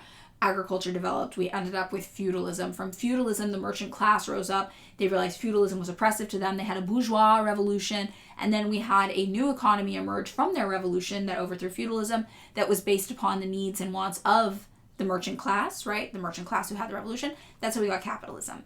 And from there, we see the workers who work for the merchants who are exploited. They have their own revolution, and then they get to build their own government, which is the worker government. So he's literally just laying out very, very simply in succinct terms what Marx's theory of history is, right? It's recapping the stuff we all know. But he's doing it in a way where the average person, even if you've never read Marx, can understand what he's saying. He's like, let me just give you the comprehensive overview, right? Which is pretty cool. So he says this undertaking was a long struggle for the bourgeois revolution, for the merchant class. He said this new class, the merchant class, kept winning rights in the various countries of Europe. In some cases, the movement culminated in bloody revolution. In others, a less bloody revolution. And still others in a transformation. But the indisputable fact is that the problem was the same in all countries. That is, this rising social class, the bourgeoisie, the merchant class, the owning class,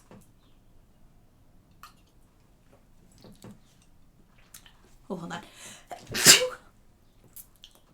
We're good.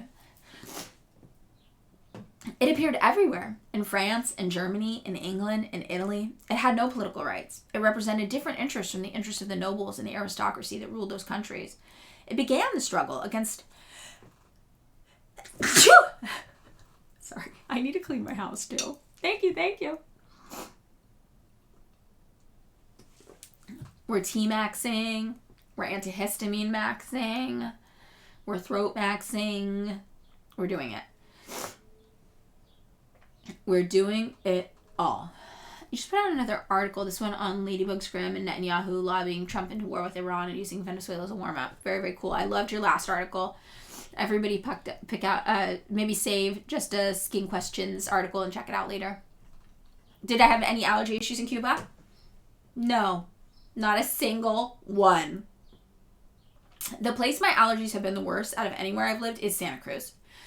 They were really, really, really bad in Santa Cruz. In San Francisco, no allergies whatsoever. In LA, pretty bad. And in LA, I deal with the seasonal allergies, which get really bad. So sometimes you'll hear my throat will go through this and it'll be very, very deep seasonally. That's because of the seasonal allergies, the bloom and stuff like that, how it affects me. But also now, living with a cat, and I'm very allergic to cats. It's just like constant now. It's pretty bad. But no, in Cuba I had no allergies whatsoever. So, San Francisco, none either. It just depends where I am. I don't know what it is for the seasonal, like the outside stuff. So it's outside stuff, and now I have the cat, so it's inside stuff.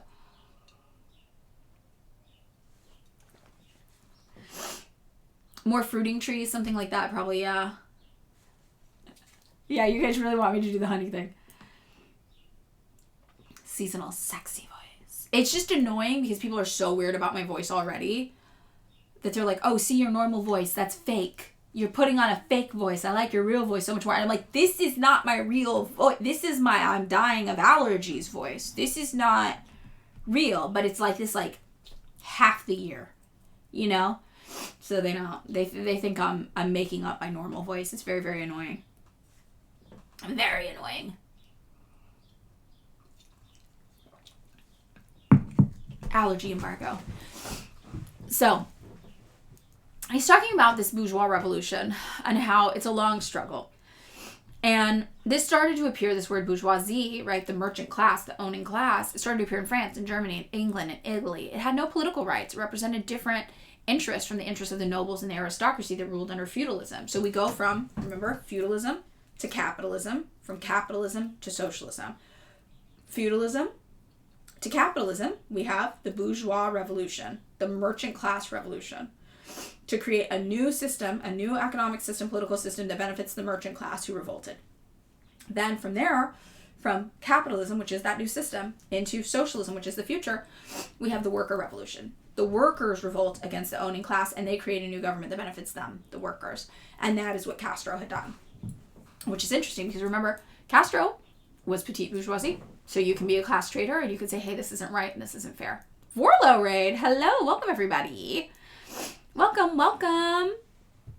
Welcome. We're throat maxing, I lost my voice. We're allergy maxing, I'm allergic to the cat that lives in my house. We are Cuba maxing. We're reading Fidel Castro right now. Yes, as Virgo said, Engels was also petite bourgeoisie, as was Castro both. Welcome. Welcome. I'm drinking a hot beverage for the first time in years based on chat recommendation for my throat. Mogging on the cat by allergy. I think the cat's mogging on me. Bourgeoisie in the middle class? No. So most Marxists don't like to use the terms middle class, lower class, upper class. I sometimes do because I think they can be a tool of radicalization, but they're not. I do that as a Madeline thing, not as a Marxist thing. And it's not technically correct as a Marxist to use those terms. So middle class is kind of a myth set up by the owning class to make you think that you're benefiting in their system. But you're not. You're still one paycheck away from complete destruction. Oof. Now, the steam is affecting me. Yeah, the middle class doesn't exist. So, I will sometimes tell people that they're not middle class as a tool to radicalize them, which I think is interesting, because a lot of people in the United States think they're better off than they are financially. But sometimes I'll be like, oh yeah, look up the HUD limits where you live. Look up what HUD thinks is middle class where you live. And I find it can be an effective tool of radicalization. And I'm gonna show you why. Because it really makes people realize, oh no, you're fucked in this system. You're one skipped paycheck away from complete destruction. You don't have the $2 million every person in the United States is supposed to have saved for their own retirement. You've just been told you're doing well, so you think you're doing well. But here's where I live, California, broken down by county. This is where I live, Los Angeles, Long Beach, Glendale area. One person, low income is anything under $84,000 a year in Los Angeles. So you'd have to make $84,000 a year to be middle class. $85,000 really, for rounding. I make $73,000 a year. So I'm technically considered low income in Los Angeles. Right? And I find that sometimes telling people this can make them realize, like, you're not doing well, babes. You're fucked. Yeah. So that's the only reason I use it. But it's not technically correct as a Marxist to do it. The HUD stuff, that was just for California, but if you search HUD income limits and where you live, it'll pop up. If you live in the United States. Yeah. Yeah, my rich, low-income landlordness. Yes, exactly. In my country, you're a millionaire. Yeah, and this is what's hard to explain to people, too. The reason why they think Americans are so rich is because you don't understand how expensive things are here. So I actually have a pretty average salary for the average American anywhere. Like in LA, it's low because LA is expensive. But I think the average American earns around $1,000 a week, and that's what I earn take-home pay. So $4,000 a month, which sounds great. If you live in another country, that's a fuck ton of money. But the average rent, I think, is like, what, $2,500 a month now in the United States? We have to pay $500 a month on average for our health insurance. We have to pay $500 on average a month for our transportation. So right alone, that's $3,500 a month. You pay, say, $250 for your groceries. You pay, say, $250 for your insurance. And that doesn't even get into our utilities. And my power bill has started being like $350 a month, $300 to $350 a month. See, Chung the Beast. Last month you paid $464 for water and electric, right? The only way I'm making ends meet, right? And I had some emergencies last year, and I ended up in credit card debt because I had a savings account. Blew through my savings account, ended up in credit card debt as well. Right? Car emergencies, health emergencies, friends with health emergencies that I helped out, all sorts of stuff. Blew through it all, ended up in credit card debt. It's just not sustainable. And the only reason things are even kind of sustainable for me now is because I live with my partner, so we split our housing payment, $1,250 each. Yep, we're all doomed. So, and that's what's hard to explain to people how expensive it is here. They hear your income and they're like, you're rich. And you're like, and now do the expenses. The expenses that are very, very, very high here. Yeah, it's crazy. So, all of the stuff that Castro's explaining is just basic Marxism to the masses. He's like, look, here's what you need to know about these stages that Marx talked about. and where this all comes from, right? And so he says, once the merchant class wins and they get their new system put in place, that's capitalism. So then what happens next, right? What happens next is the proletariat emerges. And, if you've read Principles of Communism, like I make everybody read, we have a Theory Thursday on it, it talks about all of this, very easy to understand as well. It triumphed in other countries as well, that kind of revolution, that merchant class revolution, the bourgeois revolution, without overthrowing the monarchy, instead converting the absolute monarchies into monarchies resting on a bourgeois base. In other words, it was all the same to the bourgeois, whether there was a republic or a monarchy. What really mattered was to eliminate the existing feudal obstacles to the development of the new system, of the new social class, of the new productive forces.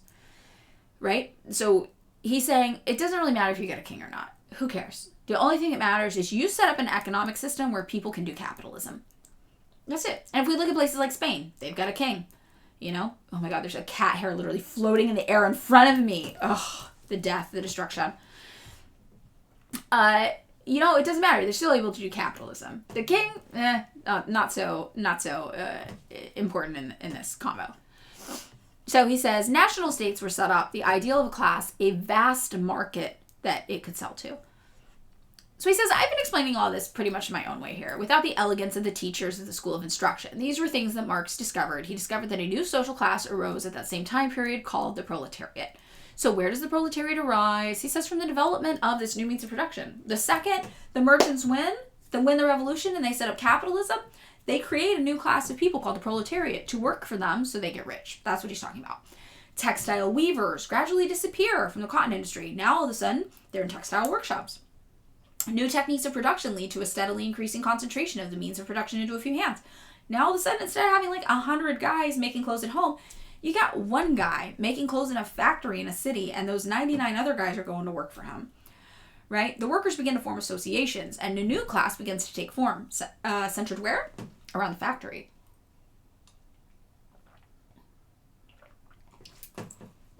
Marx discovers that all these factories would keep on developing, and the process of concentration of property was going to continue. That small proprietors, the small industrialists were going to be ruined, and that an increasingly powerful working class would develop. But at the same time that this capitalist system gave rise to the bourgeoisie, the merchant class, the owning class, it becomes transformed, as happened with feudalism. Feudalism became an obstacle to the development of a society in its opposition to the emergent class. So capitalism in terms becomes an obstacle. Now all of a sudden you've made workers, you've made a working class. They work for you in your factories. But guess what? This new system that you've developed that necessitates the workers, well now it's an obstacle to the working class getting their liberation.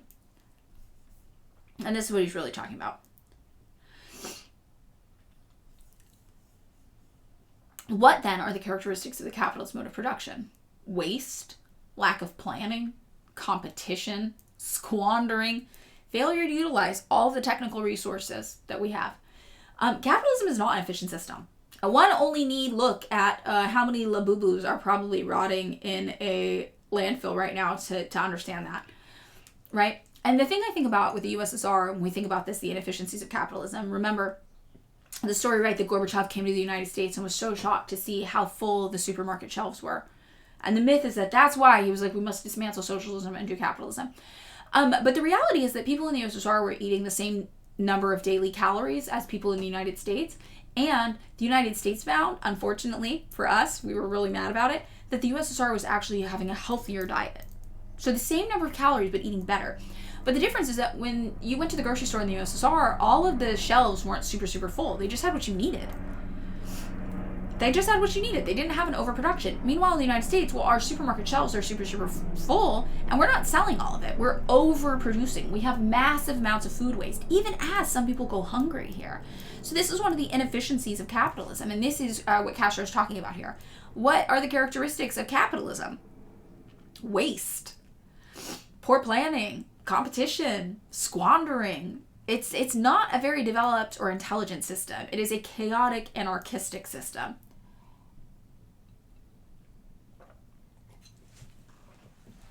By the time in history, there were already a number of socialist thinkers who were writing that we must have socialism. But why should there be socialism? Because I like it and it seems good to me and all the workers want it. But others gave different reasons and an advanced series of hypotheses. Now, this is where he gets into talking about scientific socialism. And we all know this is obviously important because it's very different than the utopian socialism, as Marx and Engels both discussed, right? Any person can just say they want socialism and it's something more fair. But unless you really understand socialism as the liberation of the working class, right, from the capitalist mode of production, or not even from the capitalist mode of production, because you can then utilize capitalism to liberate the working class further. So just really the liberation of the working class from the owning class. If you don't understand that that is the definition of socialism, you're not really going to accomplish anything except for a bunch of nice words, right? Freedom, world peace, yay. It's not a plan. That's not a path forward. That's utopian thinking. That's not practical, right? When you worked at Whole Foods, Quabash says, I posted a Reddit photo of all the ground chicken that was being thrown out that day. They still had 3 days of shelf life remaining. Oh, it was removed. It was removed by the moderators. But I bet it was interesting. But yeah. It's very, very fascinating. And it's wild that people think it's the best system on earth. There's so much food waste in the United States. It's absolutely astounding. Utopian thinking is very hippie to me. That's what I would say. I just think it's a very hippie thing. A liberal hippie thing. So, the opposite of utopianism, then, is scientific socialism. And when people tell us, oh, you think North Korea is a utopia, oh, you think Cuba is a utopia, we can tell they don't know anything about our belief system. They don't understand our ideology, because that's not what we think. We don't think anything's going to be a utopia. And understanding that nothing will ever be a utopia is actually what fuels us in our practical desire to just build something good, to just build something better, right? We don't think it has to be perfect. We just think it has to be better. And we don't even think it's hard to build something better. We know we can build something better pretty easily. So that's kind of the basis for having an unutopian view of the world. When you have this idea that you want to pursue perfection, it can only breed cynicism. Utopianism breeds cynicism. Think about how quickly liberals are, in particular, think about how quick they are to discard and discredit anything that's not perfect. Oh, that thing's not perfect, so we must throw it all away. That's really their ideology. That's their mindset. It's a very utopian way of thinking. And in that way, by expecting perfection, they will never get progress. Now, ironically, this is what they tell us when they're trying to get us to vote for Kamala Harris and shit like that, which is absolutely astounding because we don't have super high expectations, but our expectations are things like do not commit genocide, do not bomb children in the Middle East so that a couple rich guys at home can get a 16th yacht. We actually have just a few guiding principles we stick to, and everything else we're pretty flexible because we are not utopian in nature. Ironically, liberals have somehow branded the Marxists as being the utopians, the ones who are seeking perfection, which is just a cover for them being able to have no standards whatsoever except for their own comfort. The preservation of their own comfort is their only standard. And anybody who gets in the way of that becomes an obstacle to their goals because their goal is their own comfort. Right? That's it. And they always build a straw man of our beliefs. But remember, oh wow, this is everything that was getting thrown out in one day with 3 days of shelf life still on. It's wild. Thank you for sharing that. Like I said though, 2025, I've been saying it was my year to learn that every accusation is a confession. When they tell you you're being too much of a perfectionist, you're being too much of an idealist, you're being too utopian, they're really saying that about themselves. They're like, just one more vote, bro. Just one more vote. They're going to fix it. Kamala Harris is going to fix it all. I swear to God. We just vote for her. And then we won't have to think about politics at all. It's going to be so great. It's going to be awesome. It's going to liberate us. We know that's not true. We know that's silly. We know that's silly, particularly because we are very practical, right? Because we are not utopian. Yep. Yeah, purge purity test from your vocabularies, comrades. Those are the words of the enemy, as Hegel's Big Dialectical says. Yeah, exactly. Yep. Acid Degenerate 93. We wouldn't be in war with Iran if Kamala went. Meanwhile, Kamala ran on being like, oh, nothing's off the table for Iran. Iran is our biggest threat. One big club, and we're not a part of it. Same party, same policies, same agenda, different sales pitches.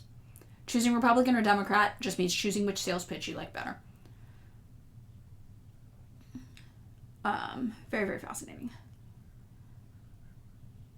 Virgo says, this is a good reminder to look for local community kitchens you can donate food to. I volunteer at a kitchen that serves 3 meals a day to everyone who sits down for a meal and depends on donations to do this. That's very cool. Thank you. Thank you for that reminder for everybody. If you're in LA also, I know that there are free food pantries all around town that you can donate food to as well. But those have to be shelf stable because they're usually not refrigerated. So, obstacle a little bit. So, scientific socialism then. If we're not utopian, what are we? What is the historical merit of Marx? Marx writes something, a correct interpretation of what was going to happen, not simply because people wanted it, but because the very laws of historical evolution predetermined it. This is a great merit of Marx, the founder of scientific socialism, which gives the working class a theory. They interpreted the laws, studied the conditions at a given moment. Marx did not claim to be a fortune teller. Once they asked him what it would be like once communism was established, he said, I have no crystal ball. He interpreted the laws, gave the labor movement a scientific theory, and the theory was developed. And this is why Marx didn't want to give an exact prescription on what it would look like. And this is why I always tell people to read Principles of Communism, because Section 18 is the closest we ever got to a prescription. It's Engels going, we think it'll probably look like this. Maybe, but it's going to be a little different everywhere. The first revolutionary workers' movement came to power in the Soviet Union, and armed with that theory, the theory continued to develop, and the Soviet Union developed a long experience. What experience? The experience of building the world's first socialist state. One should bear in mind that this experience is of incalculable value for humanity, and this is why we defend the USSR. Nothing is perfect. We know that because we are not utopian. But this is why we defend it. Because it was better. It wasn't perfect, but it was better. It took people who were living 35 years old at their life expectancy, and within just a couple of years, all of a sudden they had a life expectancy that was longer than the United States. It took the 235s, how we remember it, 35% literacy rate, and we got people to a universal literacy rate in just a few years. This is very much why we defend the Soviet Union. When they developed, initiated, and carried out the building of the first socialist state, they were taking a path entirely new to humanity. Just as they are today advancing along another entirely new road, the building of a communist society. Now again, we all know, unfortunately, what happened to the USSR. But this tells us one thing, simply that Marxism is a living science, a developing science. We have to study everything that Marx taught, but at the same time, we have to study everything that Lenin taught. We have to study the entire experience derived from the building of the first communist society. There's a question. When the Bolshevik Party of the Soviet Union started out to build the first socialist state, what was involved was simply giving reality to a political theory, a revolutionary theory. Humanity stands today before the reality that this theory has been put into practice. What are the results of the application of this theory? What is it that no one can argue against today? Only the imperialists still argue against the facts, and I don't think they themselves are sure of their ground. Oh, Josachar said that Caroline Lage commented on my montage video and said one of her family members was in one of the clips. Yes, we DM'd each other, and I sent her the 2 videos I had of her family member. She's very, very nice. I emailed them to her. Thank you for following up on that, though. Her comments were, getting, censored by the app for some reason. We couldn't figure it out, so we just DM'd each other. Yeah. It was very cool. She was like, oh my god, she's so serious. And I'm like, yeah, she's at work. She's girl bossing. She was, very work-oriented. Okay, hydrating. You know what? I gotta get more tea. I'm already out of tea. It's like a non-stop tea fest. It's crazy. I don't know how people live this tea life.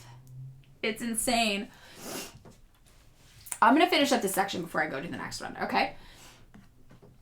So, the Bolsheviks here are putting into practice Marxist theory. And I love this line, only the imperialists still argue against the facts. And this is what we see in the United States today. You tell people the reality of what's going on in Cuba, what do you hear? No, that's not real.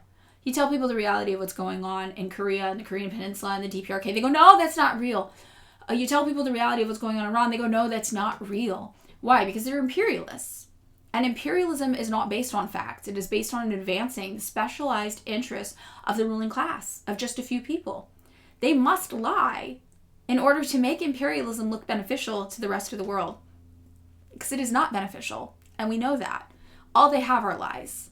All they have are lies. And I think it's kind of funny here that Fidel Castro says not only are the imperialists the only ones still arguing against the facts in the USSR at that time, today we see in Cuba, in North Korea, in Vietnam, right? In China, But then he goes on to say, I don't think they themselves are sure of their ground. He's like, I think they know they're lying. I think they know they're lying. And I think that's very, very interesting. Socialism is no longer something new to mankind. Socialism is a reality for mankind. And this is what I tell you. Look at all these videos we're posting about Cuba that we'll be posting tomorrow and Monday and Tuesday, etc. These are all communists. You do not have a fringe ideology. You have an ideology shared by billions of people all around the world that's been put into practice if you are a Marxist-Leninist, that is real, that is attainable, that we know is a reality for mankind. But this reality is contained in numbers and the statistics of the Soviet Union at the time. We have even more evidence today beyond that, though. And the figures comparing the difference between the old Russia of 1913 and the Soviet Union of today. The development, the growth of production, the radical change in all aspects of the life for Soviet people. And what they are today and the foundations for further development, which the Soviet Union has available. Even during the first 5-year plans of the Soviet Union, they were experimenting, just starting to learn something about planning, just acquiring experience. Today, they're with the same program, but from the perspective of 20 years, with a great deal of experience and certainty. No one can doubt that they will carry out the program they've outlined because the men carrying the job forward have an apprenticeship of 40 years in managing the economy, in planning the economy, in building the socialist society. And the figures already demonstrate unequivocally the victory of socialism over capitalism, over imperialism. This means it takes much less merit to be a socialist today, to build a socialist society, than to have been a socialist when there was no socialist state anywhere in the world yet. And the experience of life and reality not yet taught and not yet submitted the implementation of that theory to proof. The building of socialism follows a well-beaten path by now. That doesn't mean the conditions are exactly the same in all countries, that socialism has to be built in exactly the same way in every country, that we have to copy rigidly the way it was done. Certainly not. Every country has its own peculiarities, and each country has to tailor its programs, its methods, its tactics to its own professional features, peculiar features. This is what we have to do. Now, this is what Marx said, this is what Engels said, this is what we see happening. This is why socialism looks a little different everywhere. That's why the socialism of Cuba is not the same as the socialism of China, or the socialism of North Korea, the DPRK, or the socialism of the USSR, or the socialism of Laos, right? These are all different forms of socialism. I probably left some people out. But there do exist some common experiences of immense value, just as in medicine, in astronomy, in physics. There are truths already proved by historical fact. And this is what I would say. There's a couple things you gotta get right, but everything else is so flexible. This is the least dogmatic ideology on the planet, right?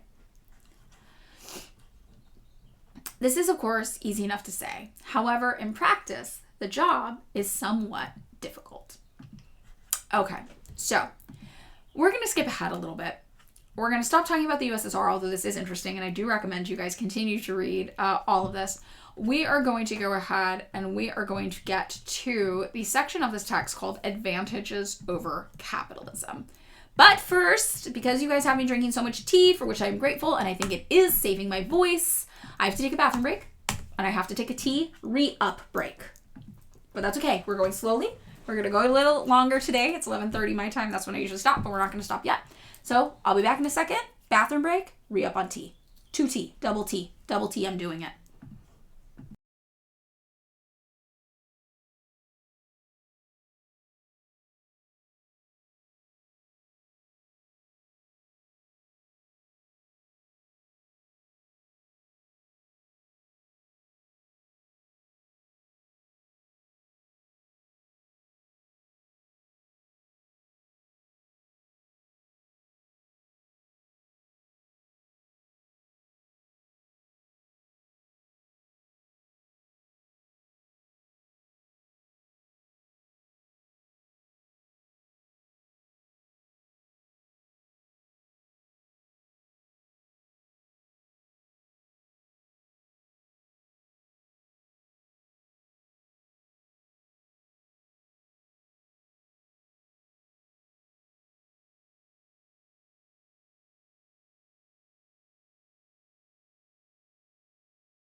Okay, I'm back. I'm doubled up. I'm going to do the little drop trick here. We're doing it. How do you guys think we're doing? Is it worth it? Is it good? Is it okay? Is this fine? What do you think? Are we okay? I don't know. I'm not sure the voice thing. I feel like the voice is getting better, actually. I do feel like it is warmed up. I keep saying that. Maybe it's just wishful thinking. Is it significantly less fun watching while I struggle with my voice? What's the level? What's the level of taking away from it? The power of the tea. I really do think the tea is helping. I really do. You felt bad earlier. Yeah, it's better, right? It's better. Okay. The tea is actually... You guys were right. I should have started that yesterday. I just hate hot beverages so much, but you're right. It is helping a lot. What tea is it? It's like a ginger tea. Everyone told me ginger kind of might help with the throat. My throat doesn't hurt as much talking, like, because it was like, you know. Now it only hurts if I laugh. So don't make me laugh.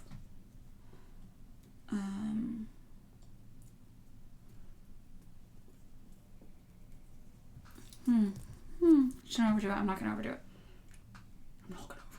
No jokes. Which is a problem because you guys are really fucking funny. I don't know if you know that. You guys are very fucking funny. Part of why it's so enjoyable coming here. Part of why, just part of it. Do not make me laugh. Okay. So, advantages over capitalism. I did have a lot of Cuban coffee when I was there. And I don't know if I told you guys this, but somebody at the center found a box of soy milk on the island and brought it. And she saw me and she was like, and then she like pulled it up out of nowhere. I was like, and so I got to have Cuban coffee with soy milk. And I was like, this is the coolest thing ever. It was so good.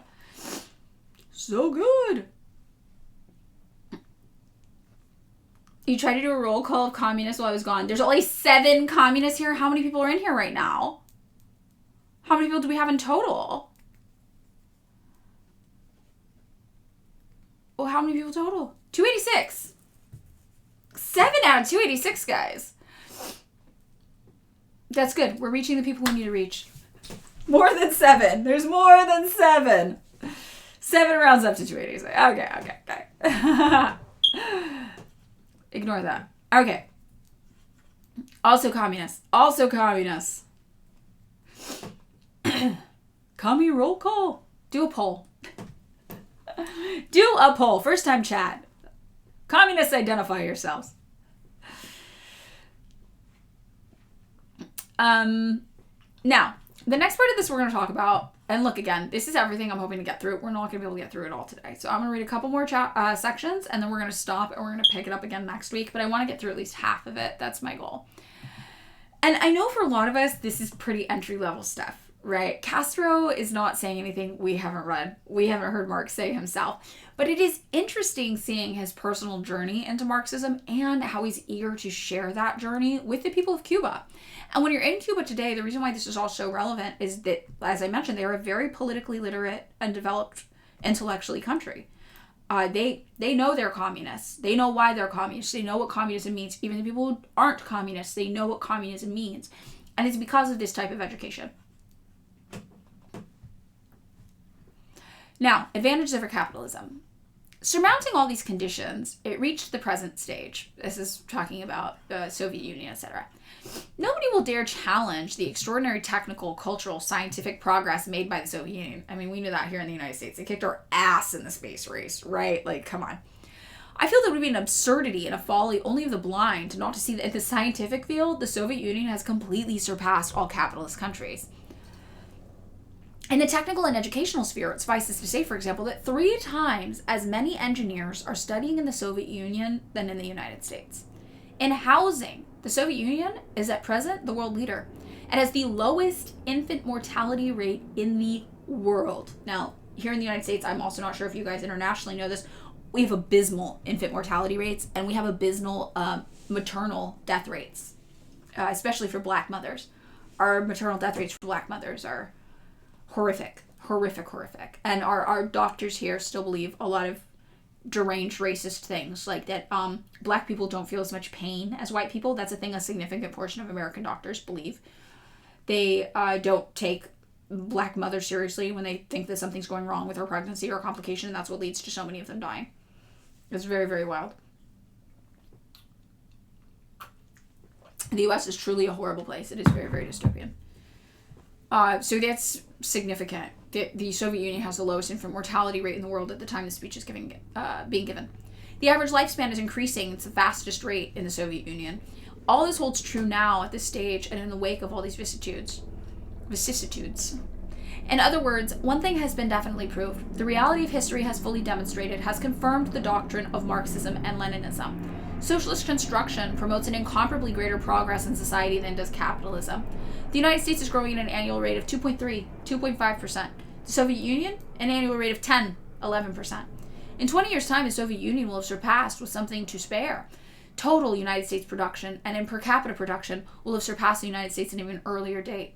Now, we obviously know that corrupt leadership intentionally dismantled the Soviet Union before we could see this fully come into fruition.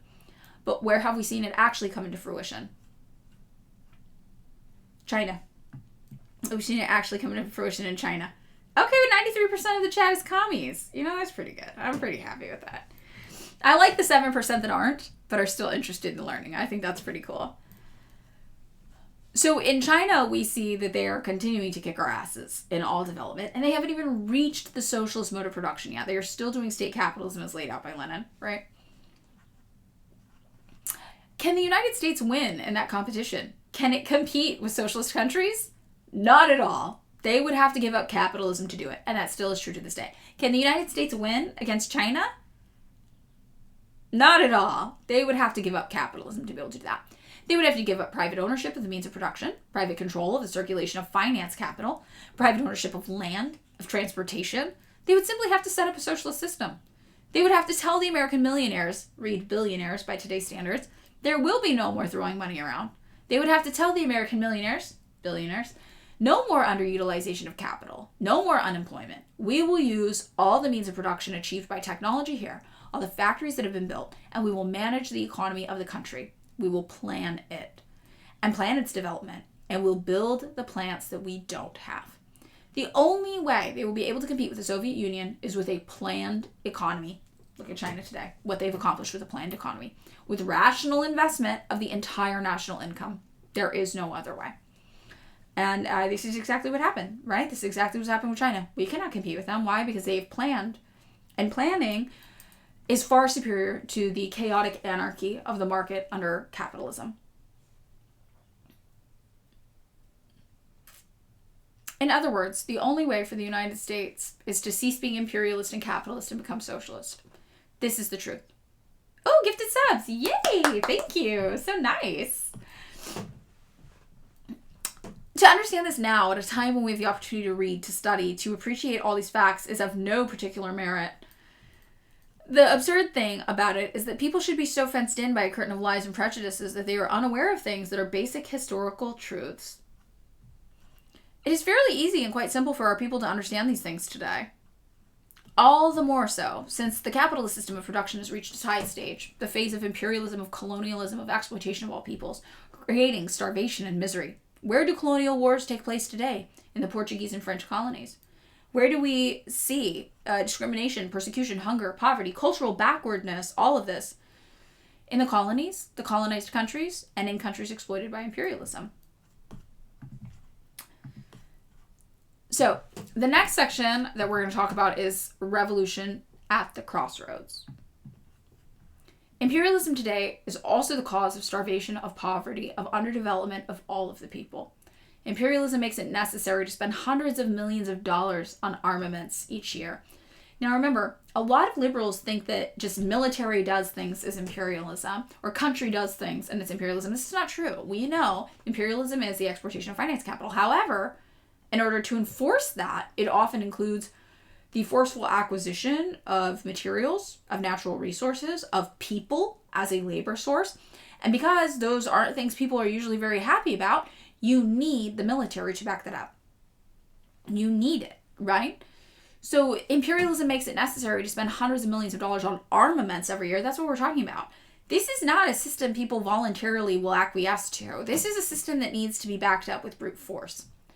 Who alone is not interested in disarmament? Imperialism. And when we talk about things like nuclear weapons today, we look at the United States demanding everybody on the planet give up their nuclear weapons. These places are like, I need them to protect me from you. You give up yours, and then we can talk. The United States will never do that. It is the manufacture of armaments. If it were to be stopped in the United States, the immediate result would be that instead of 4 million unemployed, there would perhaps be 10 or 15 million unemployed. And that, at the time, those were the numbers. We still have a huge sector of our economy that's based on the military-industrial complex. That's what we're talking about. When we talk about Northrop Grumman, we talk about Raytheon, we talk about these weapons manufacturers. That's one of the few industries we still have in the United States that hasn't been outsourced, right? They've been trying to resolve their problems through wars and arms races because on the one hand, they can maintain a certain level of employment that way, and this is the military-industrial complex. On the other hand, they can keep the people in a state of hysteria, more readily manipulated in the direction they want to take them. So as long as you're like, that's the enemy, we have to defend ourselves, fire away, boys.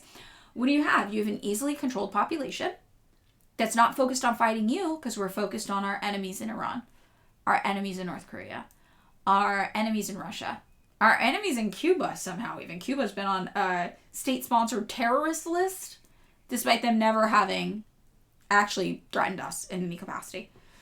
Maurer says functionally the only public jobs program that exists is basically the military. Yeah. So this is really what we're seeing here is that the war is beneficial for the American empire for multiple reasons. For the military-industrial complex, yes. For employment, sure. To keep the economy functioning, yes. But also as a psychological tool of manipulation to keep you fighting the wrong people so you don't fight them. Can we check this out? Kubashi. Let's take a look. This is me, if you even care. I'm all three of them, actually. Tag yourself. Me, me, me. Me, gay kissing myself in a gay narcissistic relationship while me looks over me proudly. All of this. I love it. I love love. Where'd you get this portrait at? If we could really sum up our chat in one image, I think this is it. I love us. I love us, guys. I love us. We could do that. That's the next picture. Thruple. Next picture is thruple.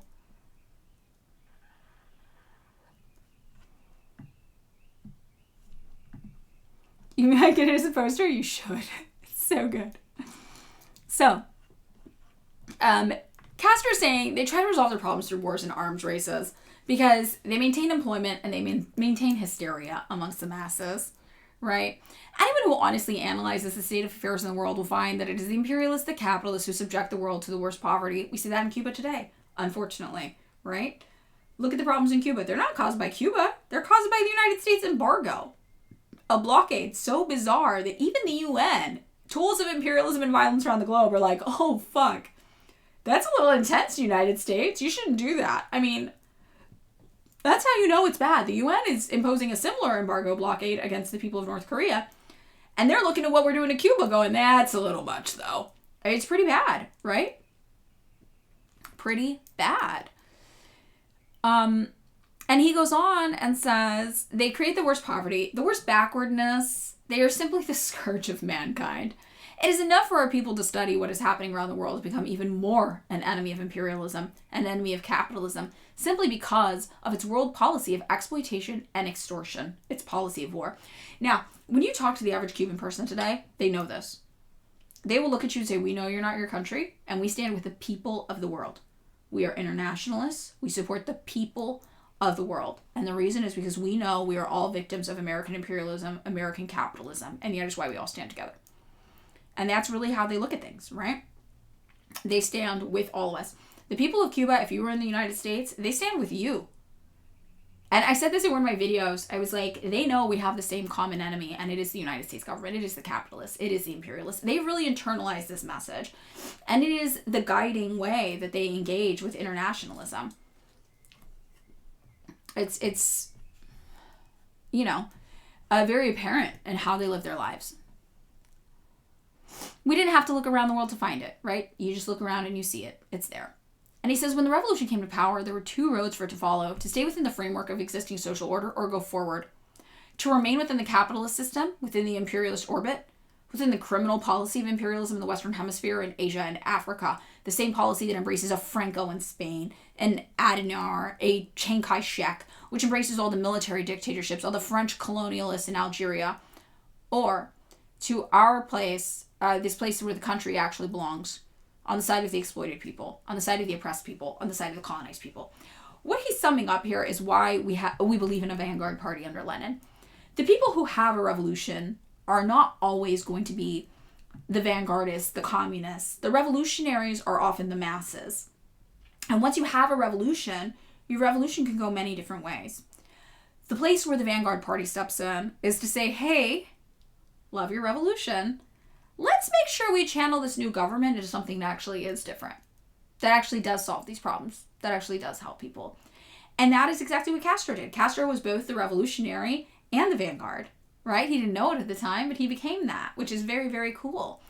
But just having a revolution isn't enough. How often do we see a coup d'etat happen somewhere and it's just one weird capitalist guy who runs a country as an orbit of American empire gets overthrown and replaced with another random capitalist guy who continues to run the country as a byproduct of American empire? This is very common.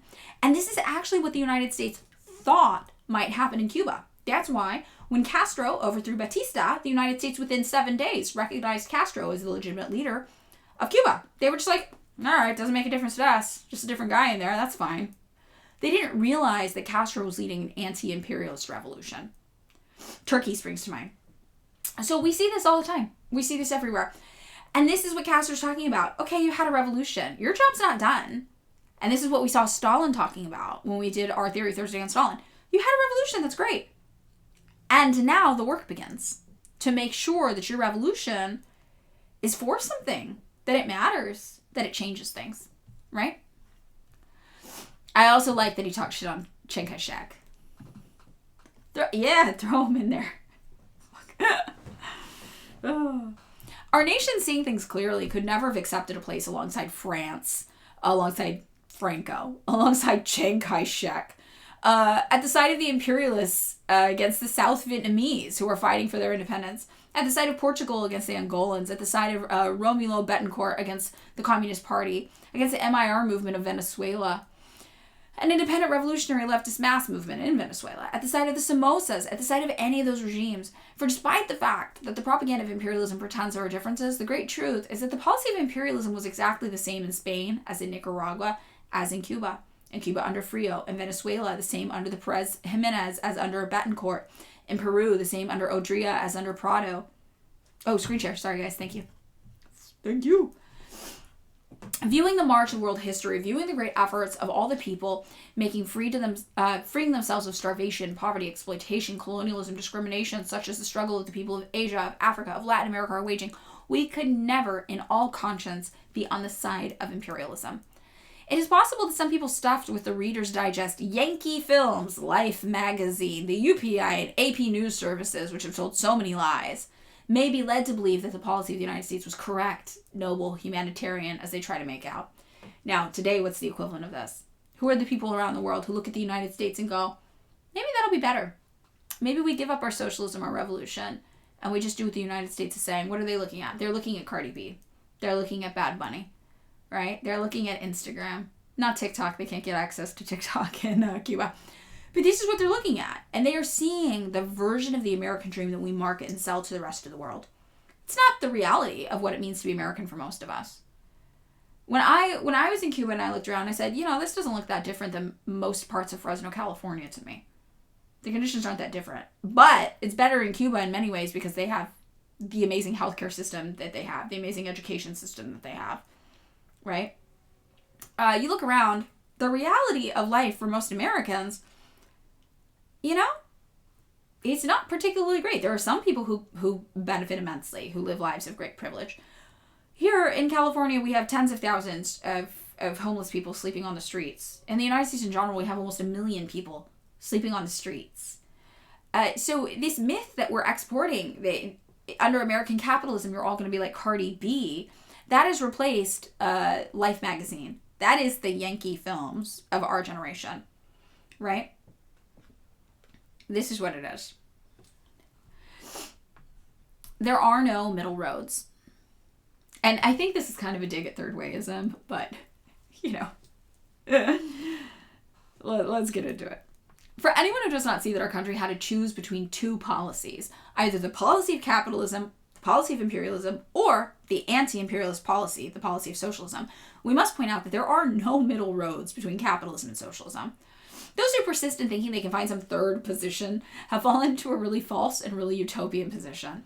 And we see that Castro was right, because look at the great leaders of the third position, of the third way. Look at Gaddafi in Libya. He was murdered. He was murdered because it doesn't matter if you're a soft opposition to the American capitalist goals. You're still in opposition to them. They don't care what you call it. They're going to get rid of you nonetheless. So you might as well do the thing that we know works and has a track record of standing up against American imperialist aggression.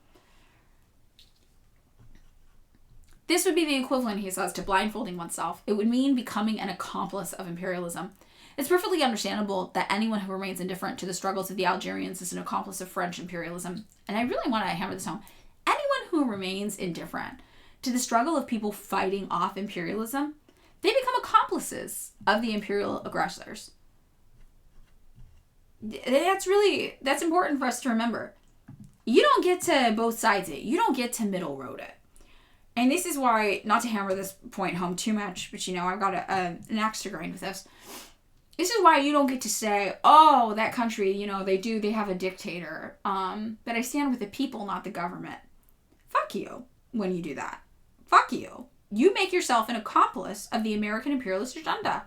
You use the terms the American imperialists feed you to describe these other countries. Dictatorship, authoritarian. And you try to both ways it. You try to middle road it. Their leadership is authoritarian. It is an authoritarian dictator. But I stand with the people. And what do your words do? They serve as the justification for the imperialist machine, right? To bomb and harm those people, to destroy their stability, to destroy their way of life. You don't get to do that. You can't do that. You make yourself an accomplice of the imperialists when you do that. When you do State Department work for free, you've made yourself an accomplice of the imperialists. When you repeat lies about socialist projects, you've made yourself an accomplice of the imperialists. You are just as bad as them. Maybe worse because you're not even getting paid for it. You're doing it for free. And this is one of the most repulsive things. And look, here's the thing. We've all done it on mistake. We've all done it on accident. We've done this by mistake. And the most important thing you can do is learn from that and apologize and be like, oh, I'm not making that mistake again. Because that is a deadly mistake. That mistake has deadly consequences for people in other countries, people fighting against imperialist aggression. Whoever remains indifferent to Yankee intervention in Santo Domingo, as they say, is an accomplice of that Yankee intervention. Whoever remains aloof from the persecution unleashed by the traitor Betancourt against the workers and students of Venezuela, the same workers and students of Venezuela who are defending us there in Cuba, internationalism, it's an accomplice of that oppression. Whoever remains indifferent to Franco in Spain, to German rearmament, to the German warmongers, the Nazi officers who are today rearmed and even demanding thermonuclear weapons, whoever remains indifferent to what is happening in South Vietnam, to what is happening in the Congo, to what is happening in Angola, whoever remains indifferent and seeks to adopt some third position in the face of those facts is not really adopting a third position, but is adopting a position of virtual complicity with imperialism. Now, who are the equivalents of this today? Whoever remains indifferent to Palestine, certainly. And when I was in Cuba, they talked about Palestine a lot. Whoever remains indifferent to Iran, they talked about Iran a lot there too. Whoever remains indifferent to what's happening to the people in the, eastern regions of the Donbass region of Crimea in Ukraine. Whoever remains indifferent to what's happening to the Korean people on the Korean Peninsula in the south and the north, right? When you remain indifferent to all of these things, you make yourself an accomplice of the power structure that harms them. There are some who presume themselves to be sharp thinkers when they insist that what the Cuban Revolution should have done was take money from the Americans and take money from the Russians as well. DPRK, exactly. Yeah.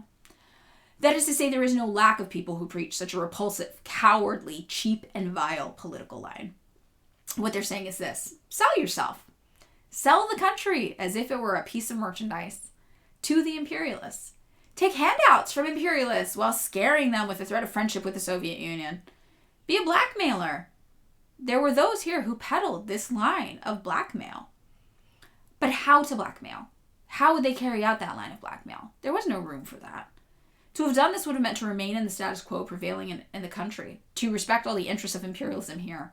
Their thousands of acres, their sugar mills, their electrical monopoly, the telephone company. And remember yesterday we talked about this, how the Americans owned all basically of the public utilities, the majority of the arable land.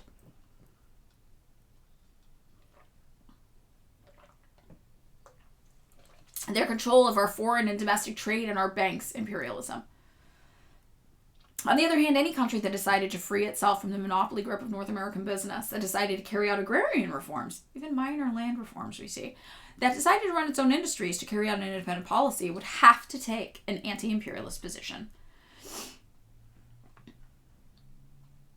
So, maybe we can do one more section before today. Let's see. I'm going to count how many sections we've done.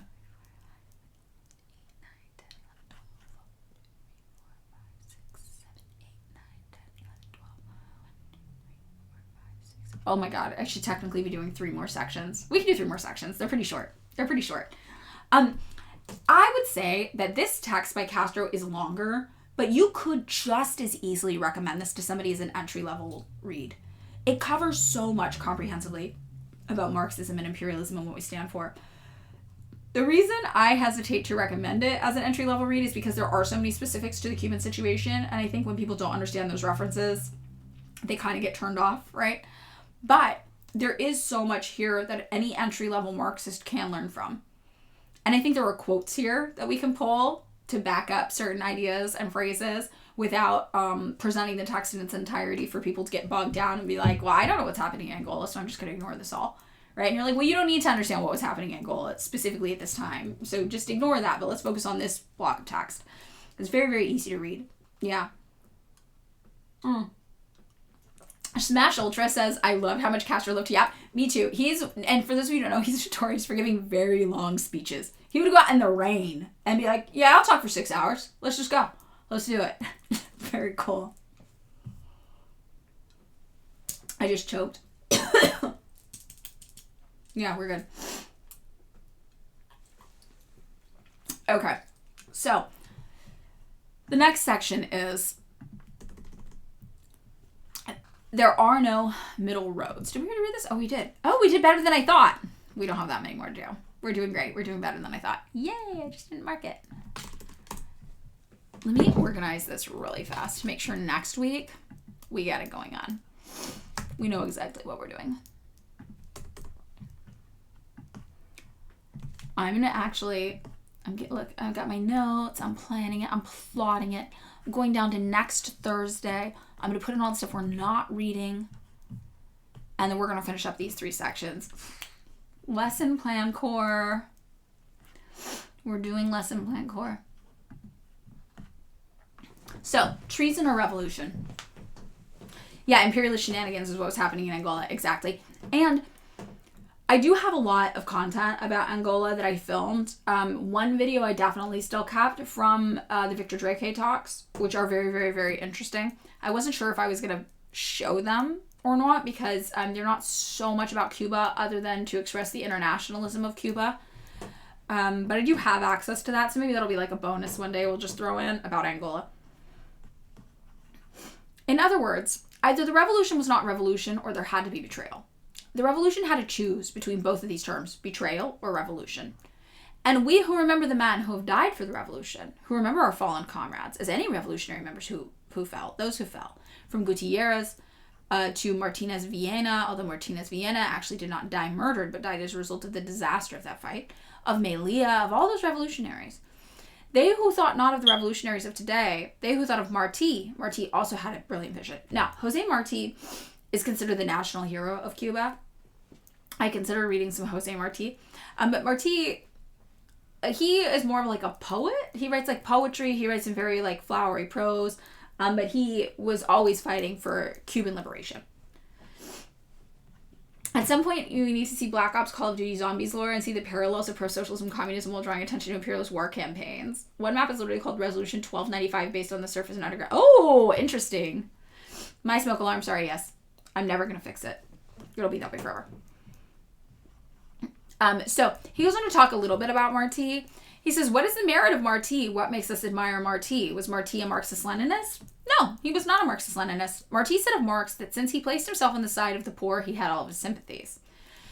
So this is really interesting. Marti is considered the national hero, though they have many statues honoring him, etc. And Fidel Castro was greatly inspired by him and looked up to him a lot, but he is not a Marxist-Leninist, which I think is very interesting.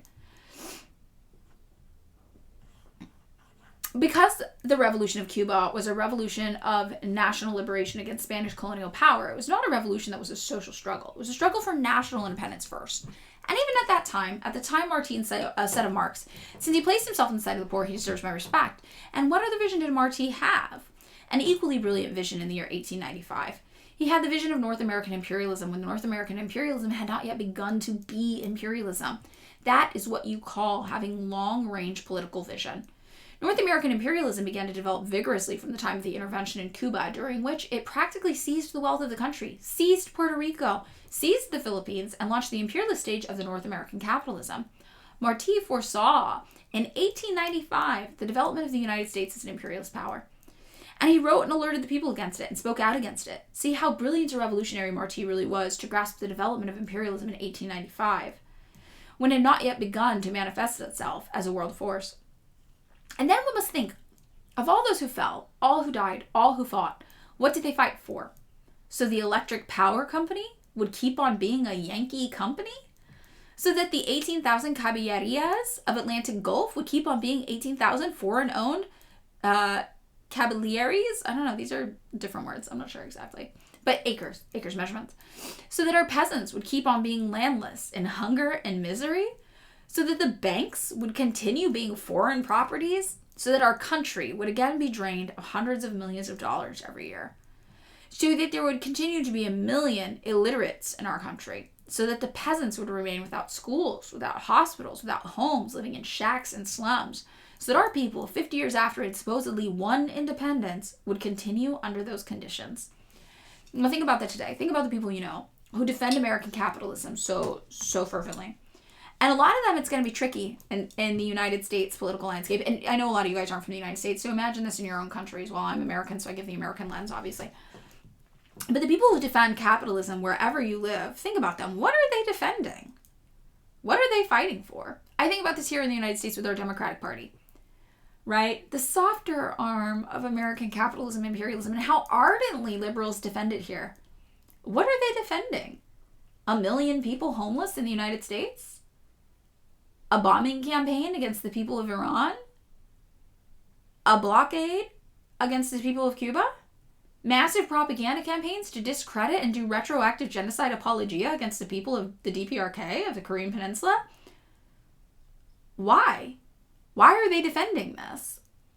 And we know for the average person, it's ignorance. It's propaganda. They don't know what they're defending, right? They believe the world to be a way it is not. And that's why education and outreach is the most important thing we could do.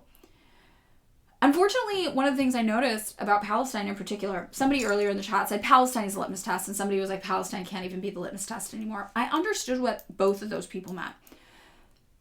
When we say Palestine can't even be the litmus test anymore, there are people who do not know why we defend Palestine. They just know they are supposed to. And that is successful. We have successfully made it shameful to not support Palestine, and people should be ashamed to not support Palestine. But because we have simply made it a social trend and people have not developed the political literacy to understand why they are getting shamed for not supporting Palestine, we see the issue replicating over and over and over again. These people are having to relearn the lesson every single time they encounter American imperialism, and they are resistant to learning it. They don't want to believe it. They're skeptical. They fall back on propaganda. It's an uphill battle, and it can be frustrating. It can be infuriating. I lose my mind often talking to people about Korea, about Iran, about all of these places, about Cuba, about Venezuela, right? And it's a challenge. And the only thing that has worked in converting them is the social shame element, is the mass element. Fork's mad. So I think that, for better or worse, that's something we have to be aware of.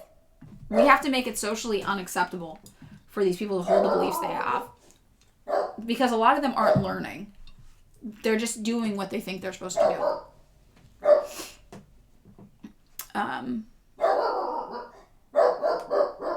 Fork. I think Lola's here. Okay, so since Lola's here, to use my washing machine, I think, we're going to call it quits for today. Thank you guys for sticking with me while my voice struggled. Ironically, my voice feels a lot better now, which means tomorrow will probably be good. So, I know Fork's so mad. So for those of you who are going to come tomorrow, please come tomorrow. We're going to talk about the government structure of Cuba. Next Thursday, we'll finish up with this text from the speech that Fidel Castro gave. It's a great text. We'll continue reading it.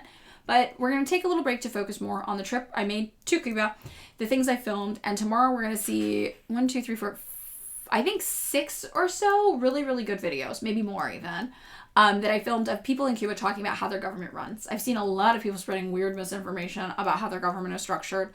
So tomorrow's going to be a great opportunity for us to discuss all of those things. So please come join us here tomorrow on the live stream from 9:30 a.m. to at least 11:30 a.m. And if you missed the beginning of this one, it's going to be on the VOD exported here on Twitch, and it's also going to be exported to YouTube. So we're going to raid, I guess we're raiding Larry. We raid Larry every day now, right? We love Larry. So let's do that. Thank you guys for bearing with me with my voice. I really appreciate it. I'm sorry it's going, but I think tomorrow it's going to be better. I feel like it's on the mend already. I feel way better today, end of stream, than I did yesterday. So, the tea. The fucking tea. You were right about the tea. I'm going to keep drinking all the tea. I'm going to keep drinking all the tea. Okay. Yeah, Larry is now part 2 of the daily Twitch streams. All right. Let's go. I'm glad the raids help. I love Larry's content. Awesome. All right. Raiding now.